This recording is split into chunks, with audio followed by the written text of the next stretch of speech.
আর বিড়ি এটা তো একটা ফালতু জিনিস, শতভাগ জাহান্নামীদের খাবার, পাপীদের খাবার। কোরআন শরীফে আল্লাহ বলছে জাহান্নামীদের খাবারের বৈশিষ্ট্য হলো যার দ্বারা শরীরে পুষ্টি হয় না, খাদ্যের চাহিদা মানে ক্ষুধা নিবারণ হয় না, লা ইউসমিনু ওয়ালা ইউগনি মিন জু'। এজন্য পরীক্ষায় এটাই প্রমাণিত, সিগারেট বিড়ি এমন একটি জিনিস যার দ্বারা শরীরে কোনো পুষ্টিও হয় না, খাদ্যের চাহিদাও পূরণ হয় না। অতএব বিড়ি সিগারেট জাহান্নামীর খাবার ছাড়া আর কিছু হইতে পারে না, জাহান্নামীদের খাবার, জাহান্নামীদের খাবার। আর কোন মানুষ সুস্থ স্বাভাবিক মানুষের খাবার হতে, এটা তো পানিও না, আমরা যেটা পানিও কইবেন, এটা কি পানি? কথা বলছেন, এটা কি সেবে না? তো এটা তো পানিও না, তাহলে আপনি এটা পানিও এটাও তো বলতে পারবেন না, তাহলে এটা আমাদের কি বলতে হবে? খাবার বলতে হবে। বলে এটা খাবারও না পানিও না, তো এটা কি? তা আপনি কোন তাইলে কথা বুঝছেন? তাহলে আগুন কিভাবে একটা মানুষের পছন্দ হইতে পারে? ধোঁয়া কিভাবে একটা মানুষের পছন্দ হইতে পারে? এই জন্য আলহামদুলিল্লাহ আপনারাও ফিকির করেন, আপনারাও ফিকির, আপনাদের মসজিদ, আপনাদের মহল্লা যুবক ভাই মানুষকে আল্লাহর দিকে ফেরানো। আমি আশার কথা বলি, লক্ষ লক্ষ যুবক প্রতিদিন আল্লাহর দিকে ফিরছে। আপনারা জানেন না, আমরা জানি, গুনাহ করতে করতে যুবক ক্লান্ত হয়ে গেছে, খোদার কসম। জিনা করতে করতে ছেলে ক্লান্ত হয়ে গেছে, জিনা করতে, এখন আর জিনা করতে ভালো লাগে না,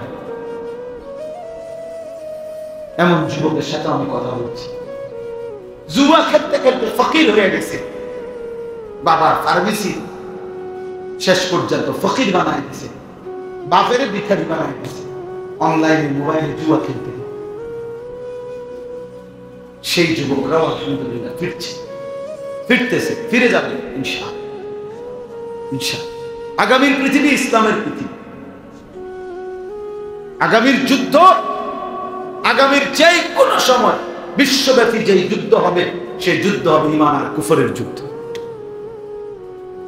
মাহদী আর দাজ্জালের যুদ্ধ, ঈমানদার আর বেঈমানের মধ্যে। সেখানে দেখার বিষয় হলো আমি কোন দলে থাকি, কিংবা আমার সন্তান, কিংবা আমার নাতি কারো না কারো সামনে আসবে। তাহলে আমি চেষ্টা করতে হবে আমার ঈমান, আমি যেন আমার সন্তানের দিকে খেয়াল রাখি। এটা আমাদের দায়িত্ব। আল্লাহ আমাদেরকে হেফাজত করে, আল্লাহ আমাদেরকে বুঝ দান করে। বলতেছিলাম নবীজি সাল্লাল্লাহু আলাইহি ওয়াসাল্লাম এই যখন একা কালেমার দাওয়াত দিতে শুরু করলেন, তারা অনেক বিরোধিতার মধ্যে একটা বিরোধিতা এটাও করছে যে মুহাম্মদ পাগল। কেন বলছে পাগল?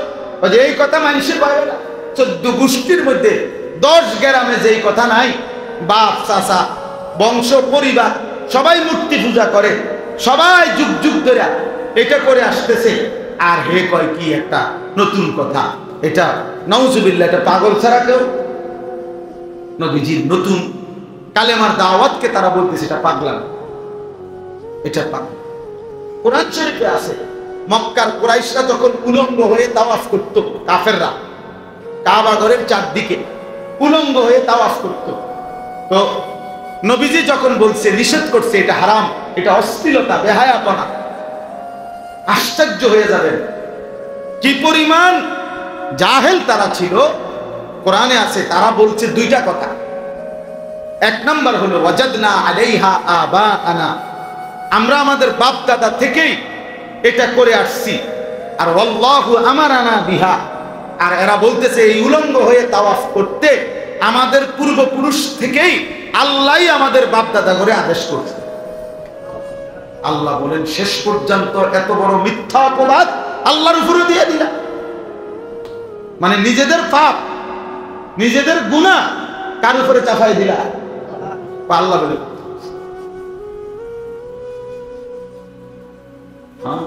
আতাকুলুনা আলাল্লাহ, তোমরা আল্লাহর ব্যাপারে বলে ফেললা।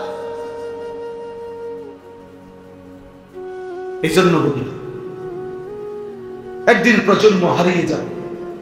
আজকে যদি আপনারা একটু চেষ্টা না করেন, পরবর্তী জেনারেশন এসা, এদের বয়সী প্রজন্ম এসা ইমান ইসলাম চিনবে না।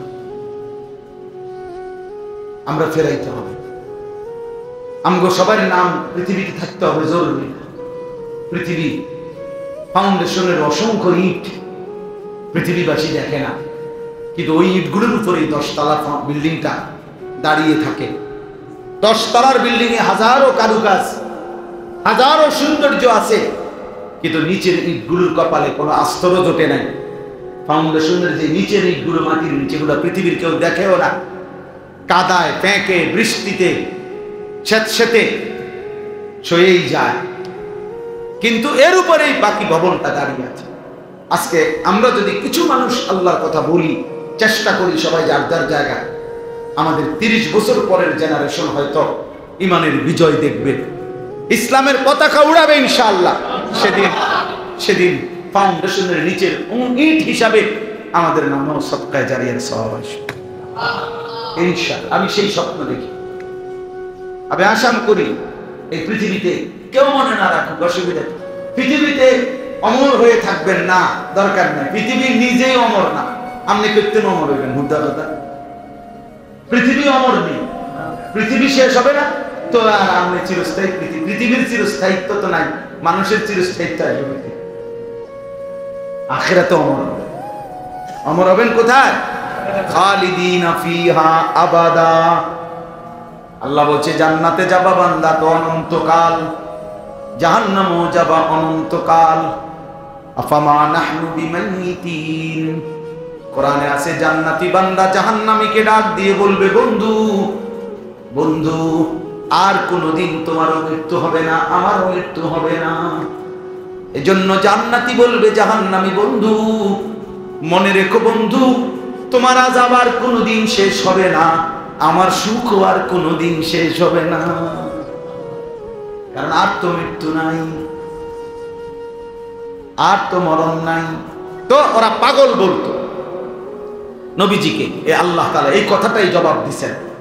আল্লাহ 2টা কসম করে বলছেন, নুনুল কালামি ওয়া মা ইয়াসতুরুন।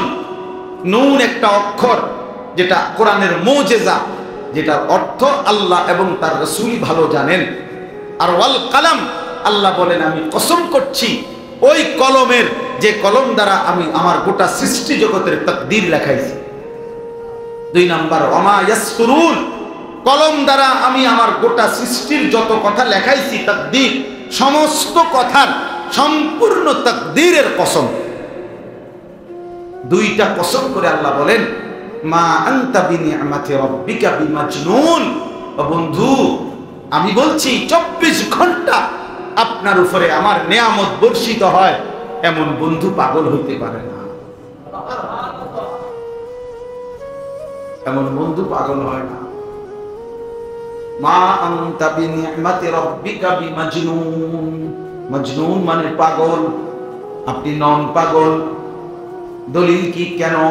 আল্লাহ বলছে আপনার উপরে তো 24 ঘন্টা নিয়ামত বর্ষিত হয়। ওয়া ইন্না লাকা লা আজরান গায়রা মামনুন। আল্লাহ বলে বন্ধু আমি ওয়াদা দিলাম, আপনার প্রতিটা কষ্ট, প্রতিটা মেহনত, প্রতিটা দাওয়াত, প্রতিটা তালিম, আপনি উম্মতের দুয়ারে দুয়ারে যখন যা বলছেন, যা করছেন, আমি আল্লাহ অফুরন্ত হিসাব ছাড়া বিনিময় আপনাকে দিতেই থাকবো।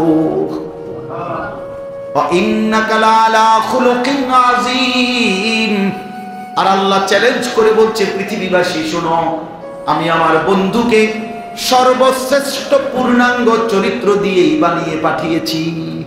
তোমাদের যদি কারো সামর্থ্য হয় প্রমাণ করো তার বিপরীত।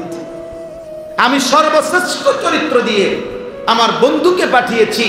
এবার তোমাদের যদি কারো সাধ্য হয় তো 63 বছরে মুহাম্মদ আরবির জীবন থেকে একটা সেকেন্ডের মধ্যে একটা লাল কালির দাগ বসাও।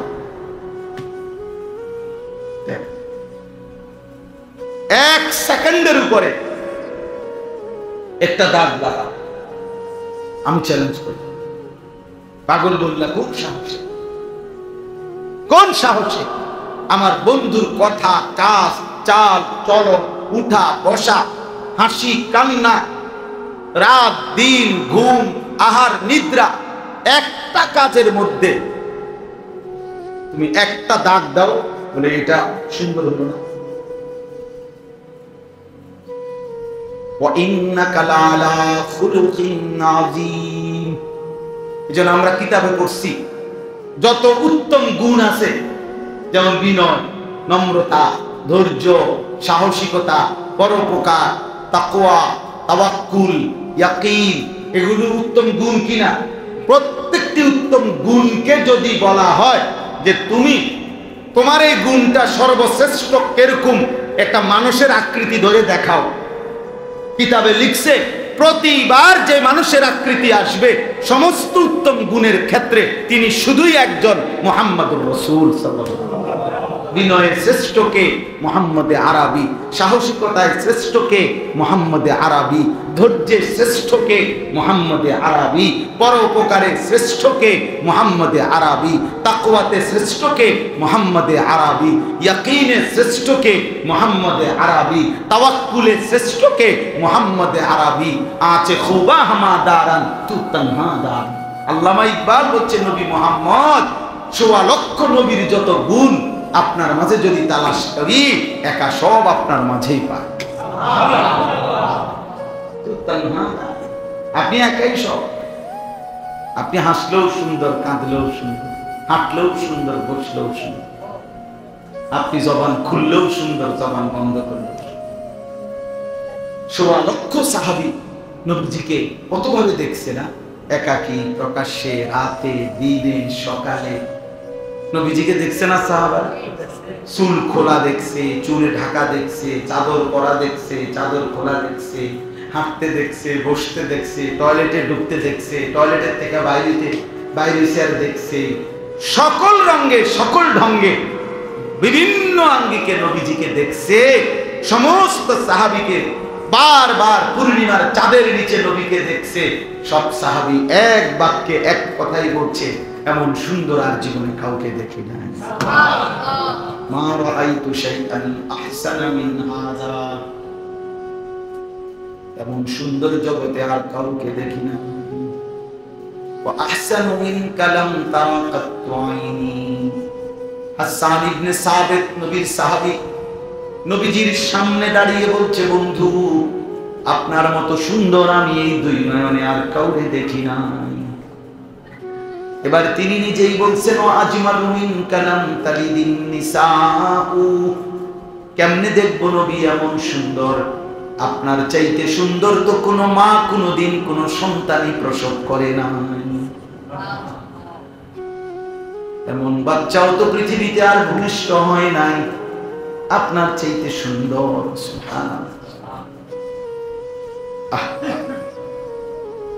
আল্লাহ আমাদেরকে কি দিলেন, কাকে দিলেন আমরা কদর করি।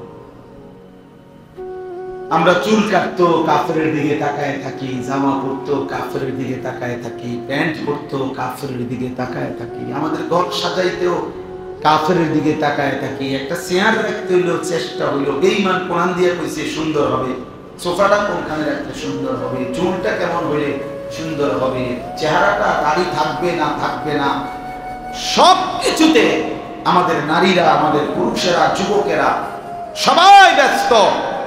ইউরোপের ওই বেঈমান ইহুদি কিংবা কাফের মুশরিক, নামহীন, পরিচয়হীন, জন্ম বংশের ঠিকানাহীন ওই বেঈমান আমারে যেটা বলে দেয় ওটাই মডেল, ওটাই শুনুন। আফসোস, আফসোস না, তাকে হারানো, তাকে ছেড়ে দিলাম, কেমন বন্ধু ছেড়ে দিলাম। আল্লাহ আমাদেরকে হেফাজত করে। এই জন্য বাপ চলেন এই শেষ, আল্লাহ বলছে ফাসাতুবসিরু ওয়া ইউবসিরুন, শেষে আল্লাহ বলছে বন্ধু, আশ্চর্য কথা, আল্লাহ বলছে বন্ধু আর আমাদের পাগল কয়, গণক বলে, জাদুকর বলে, জুলুম অত্যাচার করে। আচ্ছা আপনিও দেখেন, ওরাও দেখুক, আমি আগাম না, অসুবিধা নেই। আপনিও দেখেন, আমিও দেখাই, তারাও দেখুক, আমি দেখাবো মাওলা। আমি বন্ধু ওয়াদা দিলাম, পৃথিবীকে আমি দেখাবো আপনাকে দিয়ে আমি কি করতে চাচ্ছি। বিআইয়িকুমুল মাফতুন, আমি আল্লাহ প্রমাণ করে দেব বাস্তবিক অর্থে পাগল কে, আমি দেখাবো। আপনি অপেক্ষা করেন, ওরাও দেখুক। 23 বছর আর লাগে নাই, 23 বছরের ভিতরে গোটা পৃথিবীতে কালেমার পতাকা উড়ায়। সারা আলমে খবর পৌঁছে গেছে, ইসলামের পতাকা উড়ে গেছে। আর আবু জেহেল, আবু লাহাব, ওই বেঈমানদের আর এখন পৃথিবীতে কোনো নাম নেওয়ার মতো নিশানা নেই। যেই কূপের মধ্যে আবু জেহেলরে ফেলা হয়েছে বদরের যুদ্ধে, আমি এই ব্যাপার দেখছি হজ্জের সময় মদিনায় গেছি, যে বদর গেছিলাম, আমগো এই জায়গারই তো এরশাদ ভাই, ওই ভাইয়ের নাম কি জানো? ওর বদর গেলাম, যে কি নাম ভাইয়ের? ফারুক ভাই। এদিকেই তো বাড়ি নিয়ে কোথায়?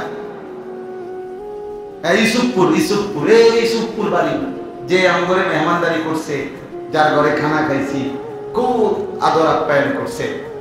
এক ভাই বদর থাকে, যেখানে বদর যুদ্ধ হয়েছে, বদরের প্রান্তর, ওই এলাকার নামই তো বদর সিটি, ওখানে থাকে। এই বছর আমি আমাদের এরশাদ ভাই আমরা হজ্জে যাওয়া অনেক গেছিলাম। যাই হোক, তো এই জন্য আল্লাহ তাআলা বলছে আমি দেখাবো। আবু দেখাইছে কিনা আমি বলেন না কেন? পৃথিবী দেখছে কিনা বলেন? অতএব আমাদের নবী সাল্লাল্লাহু আলাইহি ওয়াসাল্লামের সুন্নাত, নবীজির তরিকা, এটাই আমাদের জীবনের সম্পদ। চুল, চেহারা, লেবাস, পোশাক, হাসি, কান্না, চলন, উচ্চারণ, আনন্দ, বেদনা, সবকিছুতেই আমরা নবীজির অনুসরণ করবো ইনশাআল্লাহ। আমাদের নবী সাল্লাল্লাহু আলাইহি ওয়াসাল্লাম সারাদিন উম্মতকে ডাকতেন, আর রাতের বেলা একাকী তাহাজ্জুদ নামাজ পড়ে উম্মতের জন্য কাঁদতেন, চোখের পানি ফেলে। আমি একটা কিতাব আনছি, আমার গাড়িতে আছে, আমার খুলনার হযরতের খানকার থেকে। নবীজি সাল্লাল্লাহু আলাইহি ওয়াসাল্লাম তাহাজ্জুদ নামাজ কিভাবে পড়তেন, কতক্ষণ পড়তেন, রাত্রিবেলা কি কি দোয়া করতেন, এটার বিস্তারিত বর্ণনা আছে একটা বই, খুব সুন্দর। এরপরে নবীজিকে কেউ যদি সুপারিশ, শাফাত, নবীজির সুপারিশ চায়, তো ওই কিতাব আসেনি না? হ্যাঁ, তো এই কিতাব আপনার কি আমল, এই আমল এখানে আছে। আমরা তো বিতর্ক না করে আমরা যদি এটা সিদ্ধান্ত নিতাম যে সাহাবীরা নবীজির উপরে কি দুরূদ শরীফ পড়তেন, তাহলে তার কোনো ফেস থাকে না। কথা বোঝেন না? এই কিতাবের মধ্যে আছে যে সাহাবীরা যে নবীজির উপরে কি দুরূদ পড়তেন, এমন 40টা দুরূদ এই কিতাবে আছে। 200 টাকা মূল্যে এই কিতাবটা আমরা সাদা গাড়িতে আমরা বিক্রি করি, যাওয়ার সময় সুযোগ থাকলে কিনে নেবেন। শেষ একটা আবদার আছে, আবদারটা হলো আমি একটা কাগজ আমার মাদ্রাসার একটা হ্যান্ডবিল আপনাদেরকে দিচ্ছি, এই আমার ওই ছেলেটা দিবে এখন, এটা একটা নজর দেখবেন, কতদূর মনোযোগ দিয়ে পড়বেন। আমার একটা আবদার আছে, আবদারটা হলো ওই যে আমি বললাম আমি একটা বড় জায়গা কিনছি, 94.5 শতক জায়গা, 1 একর প্রায়, একটা বড় মাদ্রাসা করার ইচ্ছা, যেখানে সাধারণ ছোট বাচ্চারাও ধারাবাহিক পড়বে একদিকে, আর একদিকে মুসলমানের সব শ্রেণীর মানুষ দ্বীন শিখবে। এরকম একটা বড় স্বপ্ন নিয়ে প্রায় 2-2.5 কোটি টাকা, 2 কোটি 20 লাখ টাকা জায়গার দাম। এটা আমি আলহামদুলিল্লাহ টাকাটা পরিশোধ করতে অল্প অল্প করে আল্লাহর বান্দাদের সহযোগিতায় করতে চেষ্টা করছি। তো আমাদের ওই জায়গাটা মসজিদ, মাদ্রাসা এবং অন্যান্য দ্বীনি কাজ ইনশাআল্লাহ হবে, আশা স্বপ্ন আল্লাহ করাইলে। ওইখানে এক নামাজের মুসল্লা পরিমাণ জায়গা, মানে 8 স্কয়ার ফিট জায়গার দাম 4200 টাকা। তো এই কাগজটার মধ্যে আমরা এই আবেদনটা জানাইছি, এখানে বিকাশ নাম্বার দেওয়া আছে। যদি কোনো আল্লাহর বান্দা এই 4200 টাকা এক নামাজের মুসল্লা পরিমাণ জায়গার টাকা আমাদের মাদ্রাসায় দেয়, আমরা উনারে আজীবন আমাদের মাদ্রাসার উন্নয়ন সদস্য হিসাবে ওনার নাম অন্তর্ভুক্ত করে রাখবো। প্রতি বছর মাঝে মধ্যে দাওয়াত দেওয়ার চেষ্টা করব, আর প্রতিদিনকার দোয়ার মধ্যে উনিও শামিল থাকবেন, সাদকায়ে জারিয়ার সওয়াব পাবেন। আমরা ছাত্র জীবনে একবার মনে আছে যে এক ওস্তাদ, ওই যে ওই ভাই দেখেন, আপনি দাড়িওয়ালা ভাই, সদর বদর করেন না ভাই, বাদ গিয়া গুমজান কামে। তো এই জিজ্ঞাসা করছে উস্তাদে ছাত্রদের যে তোমাদের বাড়ির পাশে হিন্দু আছে না? ওকে জিজ্ঞাসা, সে বলতেছে জি আমাদের বাড়ির পাশে অনেক সিন্ধু আছে। অনেক কি আছে?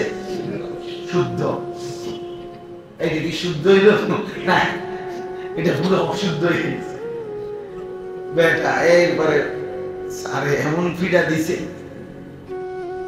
যে বেটা অপদার্থ কোথাকা, আমি কি ভুল বলছিলাম, তুমি এটাকে শুদ্ধ করতে গেলা, এটা তো হিন্দুই কথা শব্দটা, তুমি এটা সিন্ধু বানাইতে গেলা কেন? মানে ভুলিতা, লৌকিকতা, তাকাল্লুফ, প্রদর্শনের ইচ্ছা, কৃত্রিমতা আল্লাহ রাসূল সাল্লাল্লাহু আলাইহি ওয়াসাল্লাম নিষেধ করেছেন। নবী সাল্লাল্লাহু আলাইহি ওয়াসাল্লাম যা বলতেন স্পষ্ট, ভেঙে ভেঙে ভেঙে ভেঙে ইয়াসমাউহু মান কারবা ওয়া কাব, এভাবে আওয়াজ দিয়ে বলতেন, কাছের দূরে সবাই শুনতে পেতেন। এবং হাদিসে আছে নবীজি যখন কথা বলতেন, বিশেষ কোন কথা, আআদাহা সালাসা, কোন বিশেষ কথা তিনবার বলতেন, তিনবার। আত-তাকওয়া হাহুনা, আত-তাকওয়া হাহুনা, আত-তাকওয়া হাহুনা, তাকওয়া এখানে, তাকওয়া এখানে, তাকওয়া এখানে। হাদিসে আছে ওয়া আশারা ইলা সাদরিহি সালাসান, নবীজি এই কথা বলে তার বুকের দিকে তিনবার ইশারা করতেন। তার মানে কথাটা কয়বার বললেন? যেন কলিজায়। হাদিসে আছে নবীজি, সাহাবী বর্ণনা করছেন যে নবীজি একদিন বলছেন যে আলা ইন্নী মা হারামতু ফাহুয়া মিম্মা হারাম, অথবা আলা ইন্না মা হারামা রাসূলুল্লাহ ফাহুয়া মিম্মা হারাম। সাবধান উম্মত, শোনো, মনে রেখো, তোমাদের আল্লাহ যেভাবে কোনো কিছু হারাম করলে যেমন গুরুত্ব, আমি রাসূলও যদি হারাম করি কোনো কিছু তার সমান গুরুত্ব। কারণ আমি নিজের থেকে কোনো ফয়সালা কখনোই বলি না, কখনোই বলি নাই। তো হাদিসে আছে এই কথাইটা ওই সাহাবী বর্ণনা করতেছেন, ফামা জালা ইউকাররিরুহা, নবীজি এই কথাটা বারবার বলতেছিলেন, বারবার বারবার বারবার বারবার, এতবার বলতেছে এক বসায়, হাত্তা কুলনা লাইতাহু সাকাতা, আমরা তখন নিজেরা সাহাবারা বলতে থাকলাম, আহা নবীজির তো কষ্ট হইতেছে, তিনি যদি এবার থামতেন, আমরা তো বুঝছি কথা। মানে এতবার বলছে যে সাহাবীদের মনে হইতেছে যে নবীর তো কষ্ট হইতেছে, এক কথা কতবার বলতেছে। তার উদ্দেশ্য কি? বুঝা। উদ্দেশ্য কি? বুঝা। ফিকির ছিল এটা। ওমা আরসালনা মির রাসূলিন ইল্লা বিলিসানি কওমি লিইউবাইয়িনা লাকুম, আল্লাহ বলেন আমি প্রত্যেক রাসূলকে তার কওমের যে অঞ্চলে তিনি ঈমানের দাওয়াত দিবেন ওই কওমের ভাষায়, মাতৃভাষায় আমি ওনাকে রাসূল বানিয়ে পাঠিয়েছি, যেন তিনি তাদেরকে, জনগণকে তার কথা স্পষ্ট বলতে পারেন। বিলিসানে কওমি, কওমের ভাষা, এইটা গুরুত্ব। এজন্য অনেক ছেলেগুলো আছেন আমরা বুঝবেন, কোন আঞ্চলিকতা অশুদ্ধ, আঞ্চলিক ভাষাকে অশুদ্ধ ভাষা বলে। আঞ্চলিকতা মানে অশুদ্ধ নয়, এটা আঞ্চলিকতা। সিলেটের ভাষা এটা অশুদ্ধ, এটা কে সিদ্ধান্ত দিল? আমাদের চিটাগাংয়ের ভাষা এটা অশুদ্ধ, এটা আমাদের বলল কে? নোয়াখালীর ভাষা অশুদ্ধ, এটা আমাদের আঞ্চলিকতা। আঞ্চলিকতা। এই জন্য যাই হোক, এই কথাগুলো কি বলতে চাইলাম, অর্থ হলো আল্লাহর কথা, কোরআন সুন্নাহর কথার থেকে উপকৃত হওয়া। একটা হলো এই হুজুরের অনেকেই করে, এই হুজুরের এখন ওয়াজ ভাবে, এই জন্য কেন এই হুজুরের মাশাআল্লাহ সুর আল্লাহর দান। একদিন আমার একজনে বলছে, হুজুর সুর আল্লাহর দান, এমন টানা হুজুরে টানছে, আল্লাহর নিয়ামত, কলজা ঠান্ডা। তাই বললাম হুজুরও যেহেতু টানছে, আমরাও একটু রশি লাগাইয়া টানতেন, দুজনে মিল্লা টাইম না যে দুনিয়া বুঝলেন না? এটা তো কথা, টান, চিৎকার, হুঙ্কার, এটা মূল বিষয়। মূল বিষয় হলো আমার জন্য যে আল্লাহর কথা, রাসূলের কথাগুলো বলছেন, যেগুলো এগুলো আমার দিলে ঢুকছে কিনা, এটা আমার বিবেকে ঢুকছে কিনা। নাই তো কি ফায়দা হলো ভাই, কম হইলেই কি, বেশি হইলেই কি। এজন্য বলতেছিলাম নিয়ম হলো 5টা জিনিস। 1 নাম্বার আল ইস্তিমা, মনোযোগ দিয়ে শোনা। 2 নাম্বার হলো আল ফাহম, বুঝা। মানে আপনি আসলে এটা বুঝছেন কিনা, আমি কি করতে চাইছি।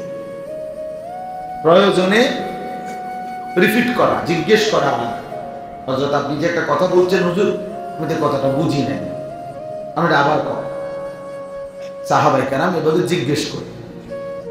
হযরত ওমর রাদিয়াল্লাহু তাআলা আনহু বলেন, নবীজি একটা কথা বলার পরে আমি বারবার বলতেছিলাম আইদ ইয়া রাসূলুল্লাহ, আবার কর, আমি বুঝতেছি না। আবার বলছে। নবীজি যখন দেখছে যে সে বুঝতেছে না, ওমর তো বলছে দিলাম কাছে আসো। তো কাছে আসছেন, ওনার বুকের মধ্যে হাত মুছে দিয়েছে নবীজি, হাত মোবারক। এবার বলছে এখন বুঝছো? হযরত ওমর বলেন, নবীজির এই হাতের ছোঁয়া লাগার পরে আমার জেহান এটাও খুলে গেছে, আমার চোখ খুলে গেছে। হাত্তা আনজুরা ইলা সামাইস সাবিআ, আমি 7 আসমানের উপর পর্যন্ত দেখতে পাই। বুঝছি একটা কাম হয়ে গেছে, বজরের উর্ফি দিয়েছে এমন বুঝা বুঝছি। এবার চোখ খুলে গেছে, অন্তর চক্ষু খুলে গেছে। তাহলে রিপিট করছে, উনি বুঝতে চাইছে। আল ফাহম, বুঝা, আমার এটা জরুরি। আমি আসলে বুঝলাম কিনা কথা। 3 নাম্বার হলো সুম্মাল হিফজ, মুখস্থ করা। এই কথাটা আত্মস্থ করা, মুখস্থ করা। 4 নাম্বার হলো সুম্মাল আমাল, এটাকে আমলে পরিণত করা। 5 নাম্বার হলো সুম্মান নাশরু, অতঃপর অন্যের কাছে পৌঁছানো। এই 5টা যখন পূর্ণ হলো তো আপনার দায়িত্ব শেষ। তখন আপনার কি দায়িত্ব? দায়িত্ব কি হলো? প্রথম মনোযোগ দিয়ে শুনতে হবে, বুঝতে হবে, মুখস্থ করতে হবে, আমল করতে হবে, অন্যের কাছে পৌঁছে। মুখস্থ করা মানে শব্দে না। আমার মুঠ যে কথাটা বলছে, আমার এটা মুখস্থ হয়েছে, যে আমার বলছে ফজরের নামাজ পড়তে, এটা আমার মনে কলিজায় ঢুকছে। আমার বলছে হালাল হারাম বাচ্চা চল, এটা আমার কলিজার মধ্যে ঢুকছে। আর আপনি উঠার পরে তো কইলেন, ও কত হুজুর কত কথা কয় তো হুজুররা কি আর কইতে কোনটা কম কয়নি। হ্যাঁ, মাইক ফাইলে কে না কয়। হুজুররাও তো কত সমস্যা, হুজুররাও তো কত ফেঁসলা গায়ে রাখছে দেশটার ভিতরে। এইগুলা বলে যেমন উঠে গেলেন, মস্কারি করলেন, এরপরে আখেরাতে কথা বুঝেন নাই। আখেরাত এখনো নাম না, আমার একটা বেটকি দিয়ে উড়াই দিলেন, বা আমনের লগে আমি পারলাম না, বা আমার লগে আমনে পারলেন না। আপনি হয়তো ইমাম সাহেবকে থামাই দিলেন, মুয়াজ্জিনকে থামাই দিলেন, আরে রাখেন কথাবার্তা কইলে হয় নাকি? হ্যাঁ, তো ঠিক আছে, পারলো না আর কি ইমাম সাহেব। আখিরাত হাসরের মাঠ, আল্লাহ তাআলার সামনে সেদিন কি বললেন? ওই রবের সামনে চোখ তুলে তাকাবেন কেমনে? একটা কথার কোনো জবাব দিতে পারবেন তো? এই জন্য জরুরি হিসাব তো ওইখানে। হিসাব তো মোল্লার কাছে না, হুজুরের কাছে। আমি আমনের বুঝ দিলাম, আমনে আমার একটা বুঝ দিলেন, আমরা জোড়াতালি, মিল্লা জিল্লা কুমিল্লা। মিল্লা জিল্লা কি? এতে যেটা কুমিল্লা না, আখেরাত। আখেরাত কি হবে? ওয়াজাদু মা আমিলু হাদিরা। রব্বুল আলামিন বলে, তোমরা যা কিছু করেছো সব তোমার সামনে উপস্থিত পাবে। ওমা ইয়াযুবু আর রাব্বিকা মিন মিসকালি যাররা। এক যাররা, এক বিন্দু পরিমাণ কোন বিষয় তোমাদের রবের আড়ালে না। আল্লাহ তাআলা বলেন, সাত আসমান ও জমিনে কোনো কিছুই তোমাদের রবের আড়াল নয়, এক জাররা পরিমাণও না। ওয়ালা আসগারা মিন যালিকা ওয়ালা আকবারা ইল্লা ফি কিতাবিন মুবিন।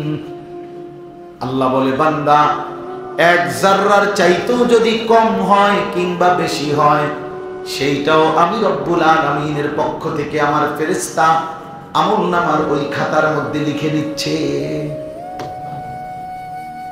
ইয়াউমা তুবলাস সারাইর, আল্লাহ বলে তোমার অন্তরের ভিতরের সবগুলো কথাও সেদিন হাসরের ময়দানে খুলে দেওয়া হবে। আফালা ইয়ালামু ইদা বুসিরা মা ফিল কুবুর ওয়া হুসিলা মা ফিস সুদুর। দিলের কথাগুলো বের হয়ে আসবে। নারী দেখে, ছবি দেখে, মোবাইল দেখে, নাটক দেখা, সিনেমা দেখা, রাস্তার মহিলা দেখা কি কি ভাবছিলেন আপনি? আমি পৃথিবীর কেউ জানে না, রব তো জানে। জানে কিনা? ইয়ালামু খাইনাতাল আয়ুন ওয়া মা তুখফিস সুদূর। আল্লাহ বলে, চোখের খেয়ানত করে তুমি যা দেখেছো তাও আমি জানি, অন্তরের ভিতরে যা গোপন রেখেছো তাও আমি জানি, সব খুলে দেব। ওয়া আসিররু কাওলাকুম আবিজহারু বিহি ইন্নাহু আলিমুম বিদাতিস সুদূর। আল্লাহ বলে, আস্তে যা বলো কিংবা জোরে যা বলো কিংবা অন্তরে যা লুকিয়ে রাখো সব আমি জানি। জানে কিনা? আয়াহসাবু আল্লান ইয়াকদির আলাইহি আহাদ। আল্লাহ বলে, আমার বান্দাকে জিজ্ঞেস করো, বান্দা, এই যে দিবানিশি নাফরমানি করছো, তুমি কি এই ভেবেছো তোমার উপরে কারো কোনো শক্তি নাই? হ্যাঁ, উত্তর দেয়, আছে না? আয়াহসাবু আল্লান ইয়ারাহু আহাদ। এরপরে আল্লাহ বলছেন, পরে আবার জিজ্ঞেস করো, আমার বান্দাকে বলো তো, ওরে জিজ্ঞেস করে দেখো, ও কি ভেবেছে তাকে কেউ দেখে না? না, দেখে না। লাইট নিবাইলে তিনি দেখে না, সেগুন কাঠের দরজা বন্ধ করে দিলে দেখে না, এত শক্ত মজবুত গেট লাগায় দিলে তিনি দেখে না। ইয়াকুলু আহলাকতু মালাল লুবাদা। আল্লাহ বলে, বান্দা নাফরমান, দেখো দেখো কি বলে। সে বলে, আমি দুনিয়া বাঁচবার জন্য, দুনিয়ায় টিকবার জন্য অনেক টাকা খরচ করেছি। মালাল লুবাদা, অনেক টাকা খরচ করেছি হুজুর, 3 লাখ টাকার গেট লাগাইছি, এক একটা দরজা 1 লাখ টাকা, সেগুন কাঠের দরজা, পুরা বাড়ি সেন্ট্রালি সিসি ক্যামেরা দ্বারা নিয়ন্ত্রিত। আজরাইল আসবে কোনান দিয়া? আজরাইল আব্বাও তো দেখবে না। আজরাইল ক্যামেরা, সিসি ক্যামেরা আছে না? মোবাইলের মধ্যে সংযোগ আছে না সিসি ক্যামেরা? আজরাইল আসবে সাথে সাথে তো মোবাইলে চলে আসবে যে আজরাইল চলে আসবে।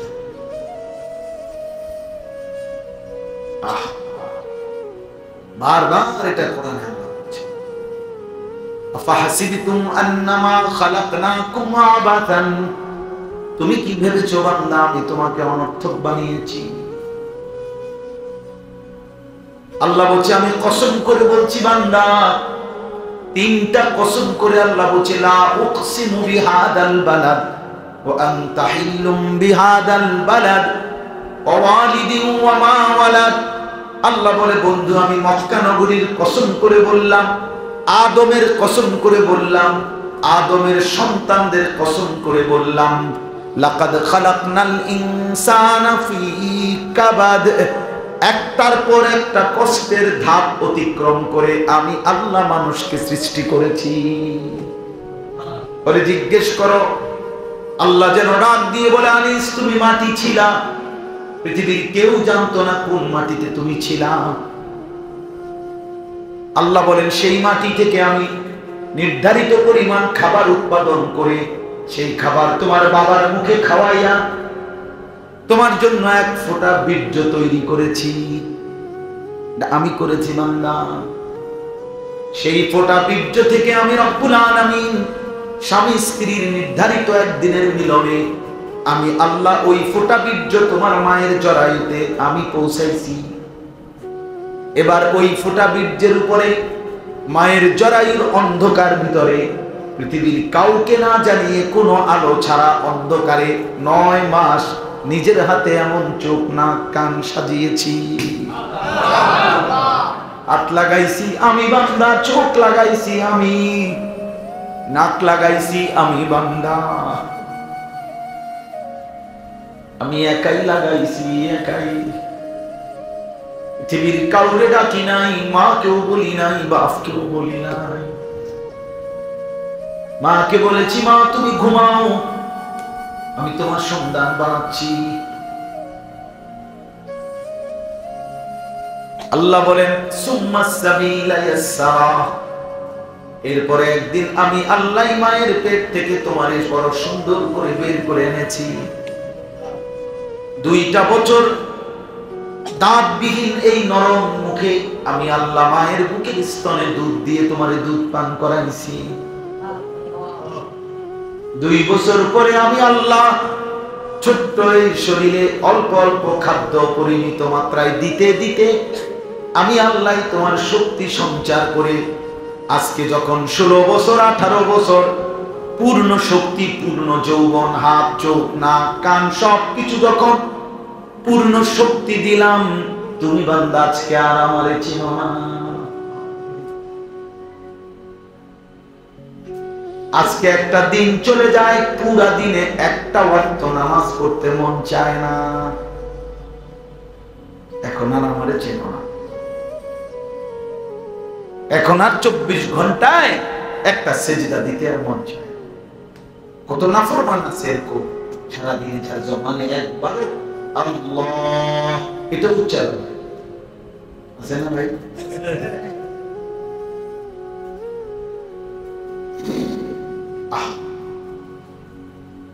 কি পরিমাণ বদমাশি! একবারও যার মুখ দিয়ে তার মালিক কি কষ্ট করে, এক বস্তা সিমেন্ট নামাইতে 1 ট্রাক সিমেন্ট যে লেবার বলে নামায়, কি পরিমাণ ঘাম ঝরে। বস্তা প্রতি হয়তো 3 টাকা, বস্তা প্রতি 5 টাকা, ঠিক না? তাহলে 50টা বস্তা নামাইলে কত? 250। 50টা বস্তা নামাইতে কি পরিমাণ তার কোমরটা বাঁকা হয়েছে, কি পরিমাণ ঘাম ঝরছে এই প্রখর রৌদ্রের মধ্যে। এখন কি করো দিনের বেলা, দেখেন সারা দিনে তো করো। আমি আজকে একটা লোককে দেখছি, কালকে না জানো আছে ঘামে লোকটা, চেহারাটা আমার এত মায়া লাগছে। সারাদিন মেহনত করলে হয়তো 400 টাকা 500 টাকা পাবে। তাহলে এই মাত্র 400 টাকার জন্য যদি এই পরিমাণ ঘাম ঝরাইতে হয়, রবের এই আসমান ও জমিন মালিকের এই কোটি কোটি নিয়ামত ভোগ করার বিনিময়ে যদি কাজ করতে হইতো, পরিশ্রম করলে যদি ওগুলো দিত, কি পরিমাণ মেহনত করতে হইতো। সেই তুলনায় মালিক তো খুব বেশি কিছু চায় নাই।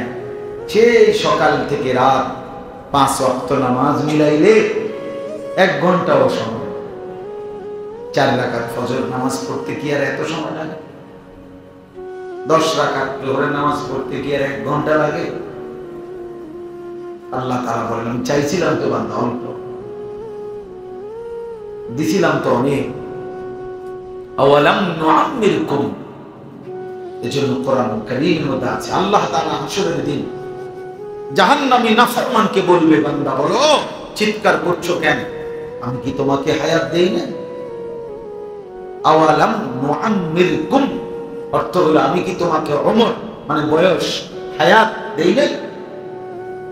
1টা বাজে জোহরের আজান হইছে, 4:45 4:45 আসরের আজান দিছে, তাহলে 4.5 ঘন্টা সময় 10 রাকাত নামাজ 12 রাকাত নামাজ পড়ার জন্য আমি দিয়ে রাখছিলাম। তো 12 রাকাত নামাজ পড়তে কি 4 ঘন্টা লাগে? কথা বলেন তো, আমি কি সময় দেই নাই বাবা? এখন চিল্লাচ্ছ কেন? একজনই করছে, একজন বুঝো ভাইয়া, নওজোয়ান একজন বুঝো, তুমি শুধু বদলাও, বাকিদেরকে ছেড়ে দাও তাদের হাতে। ইন্নী জানানতু আন্নী মুলাকিন হিসাবিয়া। কোরআন শরীফে আছে জান্নাতি বান্দাদেরকে তাদের পরিচিত আত্মীয় স্বজনরা বলবে, কেমনে তুমি পরিচিত বন্ধু বান্ধবরা বলবে, কিরে দোস্ত, মুরাদনগরে সবসময় করে দেখতাম এক লগে বাজার করছি, একই অটো দিয়ে আমরা যাইতাম আইতাম, তুই দিয়ে দেখতাম আমার লগে আমরা এলাকার, এই কামটা কেমনে করলি ফাঁকি দিয়া? আজকে জান্নাতের ঘোষণা পেয়ে গেলি, এই কোরআনে স্পষ্ট আছে, ওই নেককার ইমানদার বান্দা বলবে, ইন্নী জানানতু আন্নী মুলাকিন হিসাবিয়া, আমি থাকতাম তোমাদের সাথে, বাজার ব্যবসা চাল চলন সবই ছিল বন্ধু, কিন্তু খোদার কসম দোস্ত, আমি কলিজা দিয়া বিশ্বাস করতাম এমন একটা হাসরের দিন, হিসাবের দিন আসবে, এজন্য আমি বাজারও করছি, নামাজও করছি, আমি সংসারও করছি, ফজরও করছি, স্বামী স্ত্রীর মেলামেশাও করছি, ফজরের নামাজও জামাত। তাই দুনিয়া ভোগ করতে সমস্যা হয়েছে না, সেজদা দিতে অসুবিধা, হিসাব মিলাই নিছি।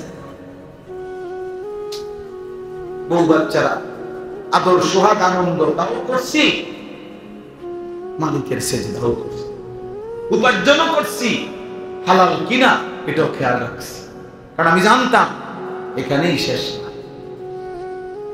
ইন্নী জানানতু আন্নী মুলাকিন হিসাব।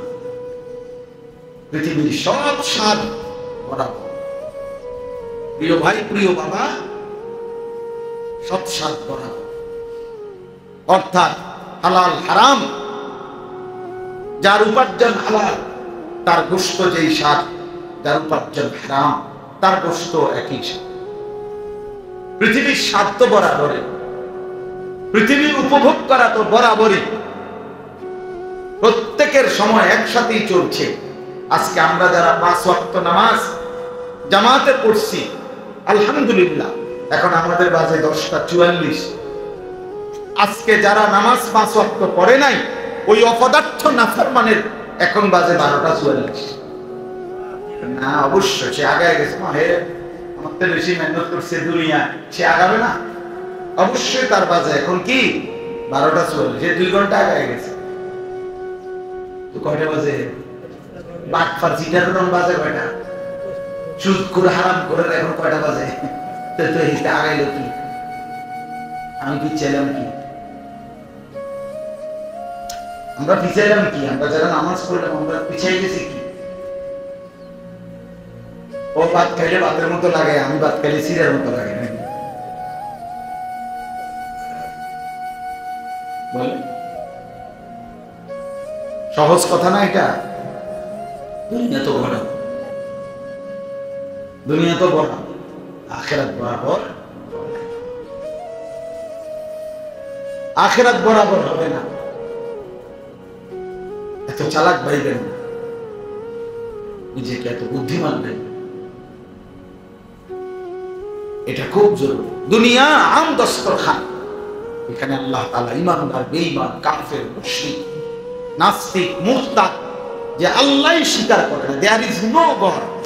এই পৃথিবীতে লক্ষ লক্ষ মানুষ আছে এমন যাদের বক্তব্য যে ঈশ্বর বলতে, আল্লাহ বলতে কিছুই নেই, দেয়ার ইজ নো গড, কোন আল্লাহ নেই। এগুলো এমনি এমনি প্রকৃতি। ব্ল্যাক হোল ছিল, একটা কালো কৃষ্ণ গহ্বর ছিল, হঠাৎ করে এটা ফাইটা গেছে, এরপরে এগুলো এমনি এমনি বলে কেমনে কেমনে যে এমনি এমনি এমনি এমনি কি তো ওই এমনি এমনি এমনি, হ্যাঁ এমনি এমনি। আইনস্টাইনের ব্ল্যাক হোল থিওরি, ওইটা একটা পৃথিবীর একটা গোল পিণ্ড ছিল কালো, এটা ঠাস করে ফাইটা গেছে, ফাইটা গেছে, সেদিন বেরিয়ে গেছে, আমি গেছি, মানে মানুষ টানুষ এগুলা সব গরু ছাগল গাছপালা এগুলো এমনি হয়ে গেছে। পাগলেরও তো কত জাত ফাত থাকে, এমন পাগলের কোন জাত? আমরা এক হুজুর ছিল, হুজুরে বলতো মাথা খারাপ হইলে পাগল হয়, পাগলের যদি আবার মাথা খারাপ হয়ে যায় এবার কি হবে? পাগলের মাথা খারাপ। তো সেই মানুষগুলোকে আল্লাহ তাআলা রিজিক দিচ্ছে, দিচ্ছে না? তাদেরকে তো আল্লাহ তাআলা 24 ঘন্টা খাওয়াইতেছে। কিন্তু আখিরাত রব্বুল আলামিন বলছে, বান্দা দুনিয়া আমি অনুগত অবাধ্য জন্তু জানোয়ারকে খাওয়াচ্ছি। কেন? দুনিয়া আমি আল্লাহর কাছে মাছির দানা পরিমাণ মূল্য নাই। কান কাটা মরা লাশ, নবী বলছে একটা মরা ছাগল যদি তোমাদের কাছে যেমন মূল্য নাই, আল্লাহ তাআলার কাছে দুনিয়া তার চাইতে নিকৃষ্ট। কিচ্ছুই নাই, কিছুই। আল্লাহ বলছে সবটা দুনিয়া মিলে যা সাজাইছে কালিল, কুল মাতাউদ দুনিয়া কালিল। ও বন্ধু, নবী বলে দেন দুনিয়ার সবটা সামান্য সামান্য সামান্য। এবার এর সাথে চিন্তা করলে আখিরাত জান্নাত কি পরিমাণ। ইযা রাআইতা সাম্মা রাআইতা নাঈমান ওয়া মুলকান কাবীরা। আল্লাহ বলছে আমার জান্নাতি বান্দা জান্নাত দেখবে, আবার দেখবে, আবার দেখবে, আবার দেখবে, ঘুরে ঘুরে দেখবে আর বুঝবে চারিদিকে নেয়ামতে নেয়ামতে ভরা। আমি আল্লাহ তাকে দিয়েছি একটা বিশাল বড় সাম্রাজ্য। ফেরেশতাকে সর্বশেষ যেই লোকটা জান্নাতে যাবে, শেষ জান্নাতি ব্যক্তি জিজ্ঞেস করবে, ফেরেশতা আমারে তো নিশ্চয়ই সবার শেষে আনছে ফেরেশতা, আমার জান্নাতটাই তো সবচেয়ে ছোট, তুমি বলো না ফেরেশতা আমার জান্নাতটা, ছোট্ট জান্নাতটা কতটুকু? ফেরেশতা বলবে, বন্ধু 10 দুনিয়া বরাবর। 10 দুনিয়া বরাবর। এবার বলো এর চাইতে বড় যারা, তাদের জান্নাত কত বড়? এটা রূপকথা না? কি মনে হয় এগুলা রূপকথা নাকি নাটকের গল্প? এগুলো এটা সেই মানুষের কথা যিনি বলছেন, যার ব্যাপারে খুদ আল্লাহ সাক্ষী দিছে, ওমা ইয়ানতিকু আনিল হাওয়া। বন্ধু আমার নিজের থেকে কিছুই বলে না, আমি বলে দিলেই বলে। ইন হুয়া ইল্লা ওয়াহয়ুন ইউহা। আমি বলে দিলেই বন্ধু বলে, বন্ধু নিজের থেকে কিছুই বলে না। সুবহানাল্লাহ। এজন্য বাপ চলে রাত গভীরে ফিকির করে, জীবনের হিসাব করে, জিন্দেগির হিসাব নিলাম। একটা মাহফিল, একটা ওয়াজ পুরো 23 বছরের ইসলাম বলে দেওয়া সম্ভব না। উৎসাহ করে দেওয়া, আপনি আগাবেন, আপনি ফিকির করেন, আমি উদ্যোগ নিবেন। আমি আজকে 1 ঘন্টায় নবীজির 23 বছরের ইসলাম পুরাটা বুঝাই দেবো নাকি? এটা তাবিজ, এটাকে ভাঙি করা, তেল করা। আমার মসজিদে এই তেল করা আনে কেবল মানুষ, মসজিদে শুধু শুধু ছোট ছোট বোতল লইয়া প্রত্যেক জুমায় তো কষ্ট হয় মিয়া, বোতল বোতলই আনে কেন ফঙ্কিত। এই জুমায় আমি পরে খাদেমরে, মসজিদের খাদেমরে বললাম, তুই আগামী জুমায় 5 লিটার ওর একটা তেলের বোতল এনে রাখবে, এটারে ভালো মতো ফুটিয়ে দিলে এরপর পুরো সপ্তাহ এর থেকে ভাত তেল দিয়ে মানুষ। আমার আর সহ্য হয় না, এতটি বোতল দিতাম, এর পিছি পিছি বোতল, সরষের তেলের বোতল দিতেন না, ছোট ছোট, এটি কয়টা ফুটানো যায়। তো বলতাম আখেরাতের তেল ভরা যে ফুঁ দেওয়া না, আপনি শিখবেন, আপনি গ্রহণ করবেন। কমপক্ষে প্রয়োজন পরিমাণ ইলম, হালাল হারাম ফরজে আইন শেখা বাধ্যতামূলক। আমরা এটা বুঝতেই চাই না, বুঝতেই চাই না।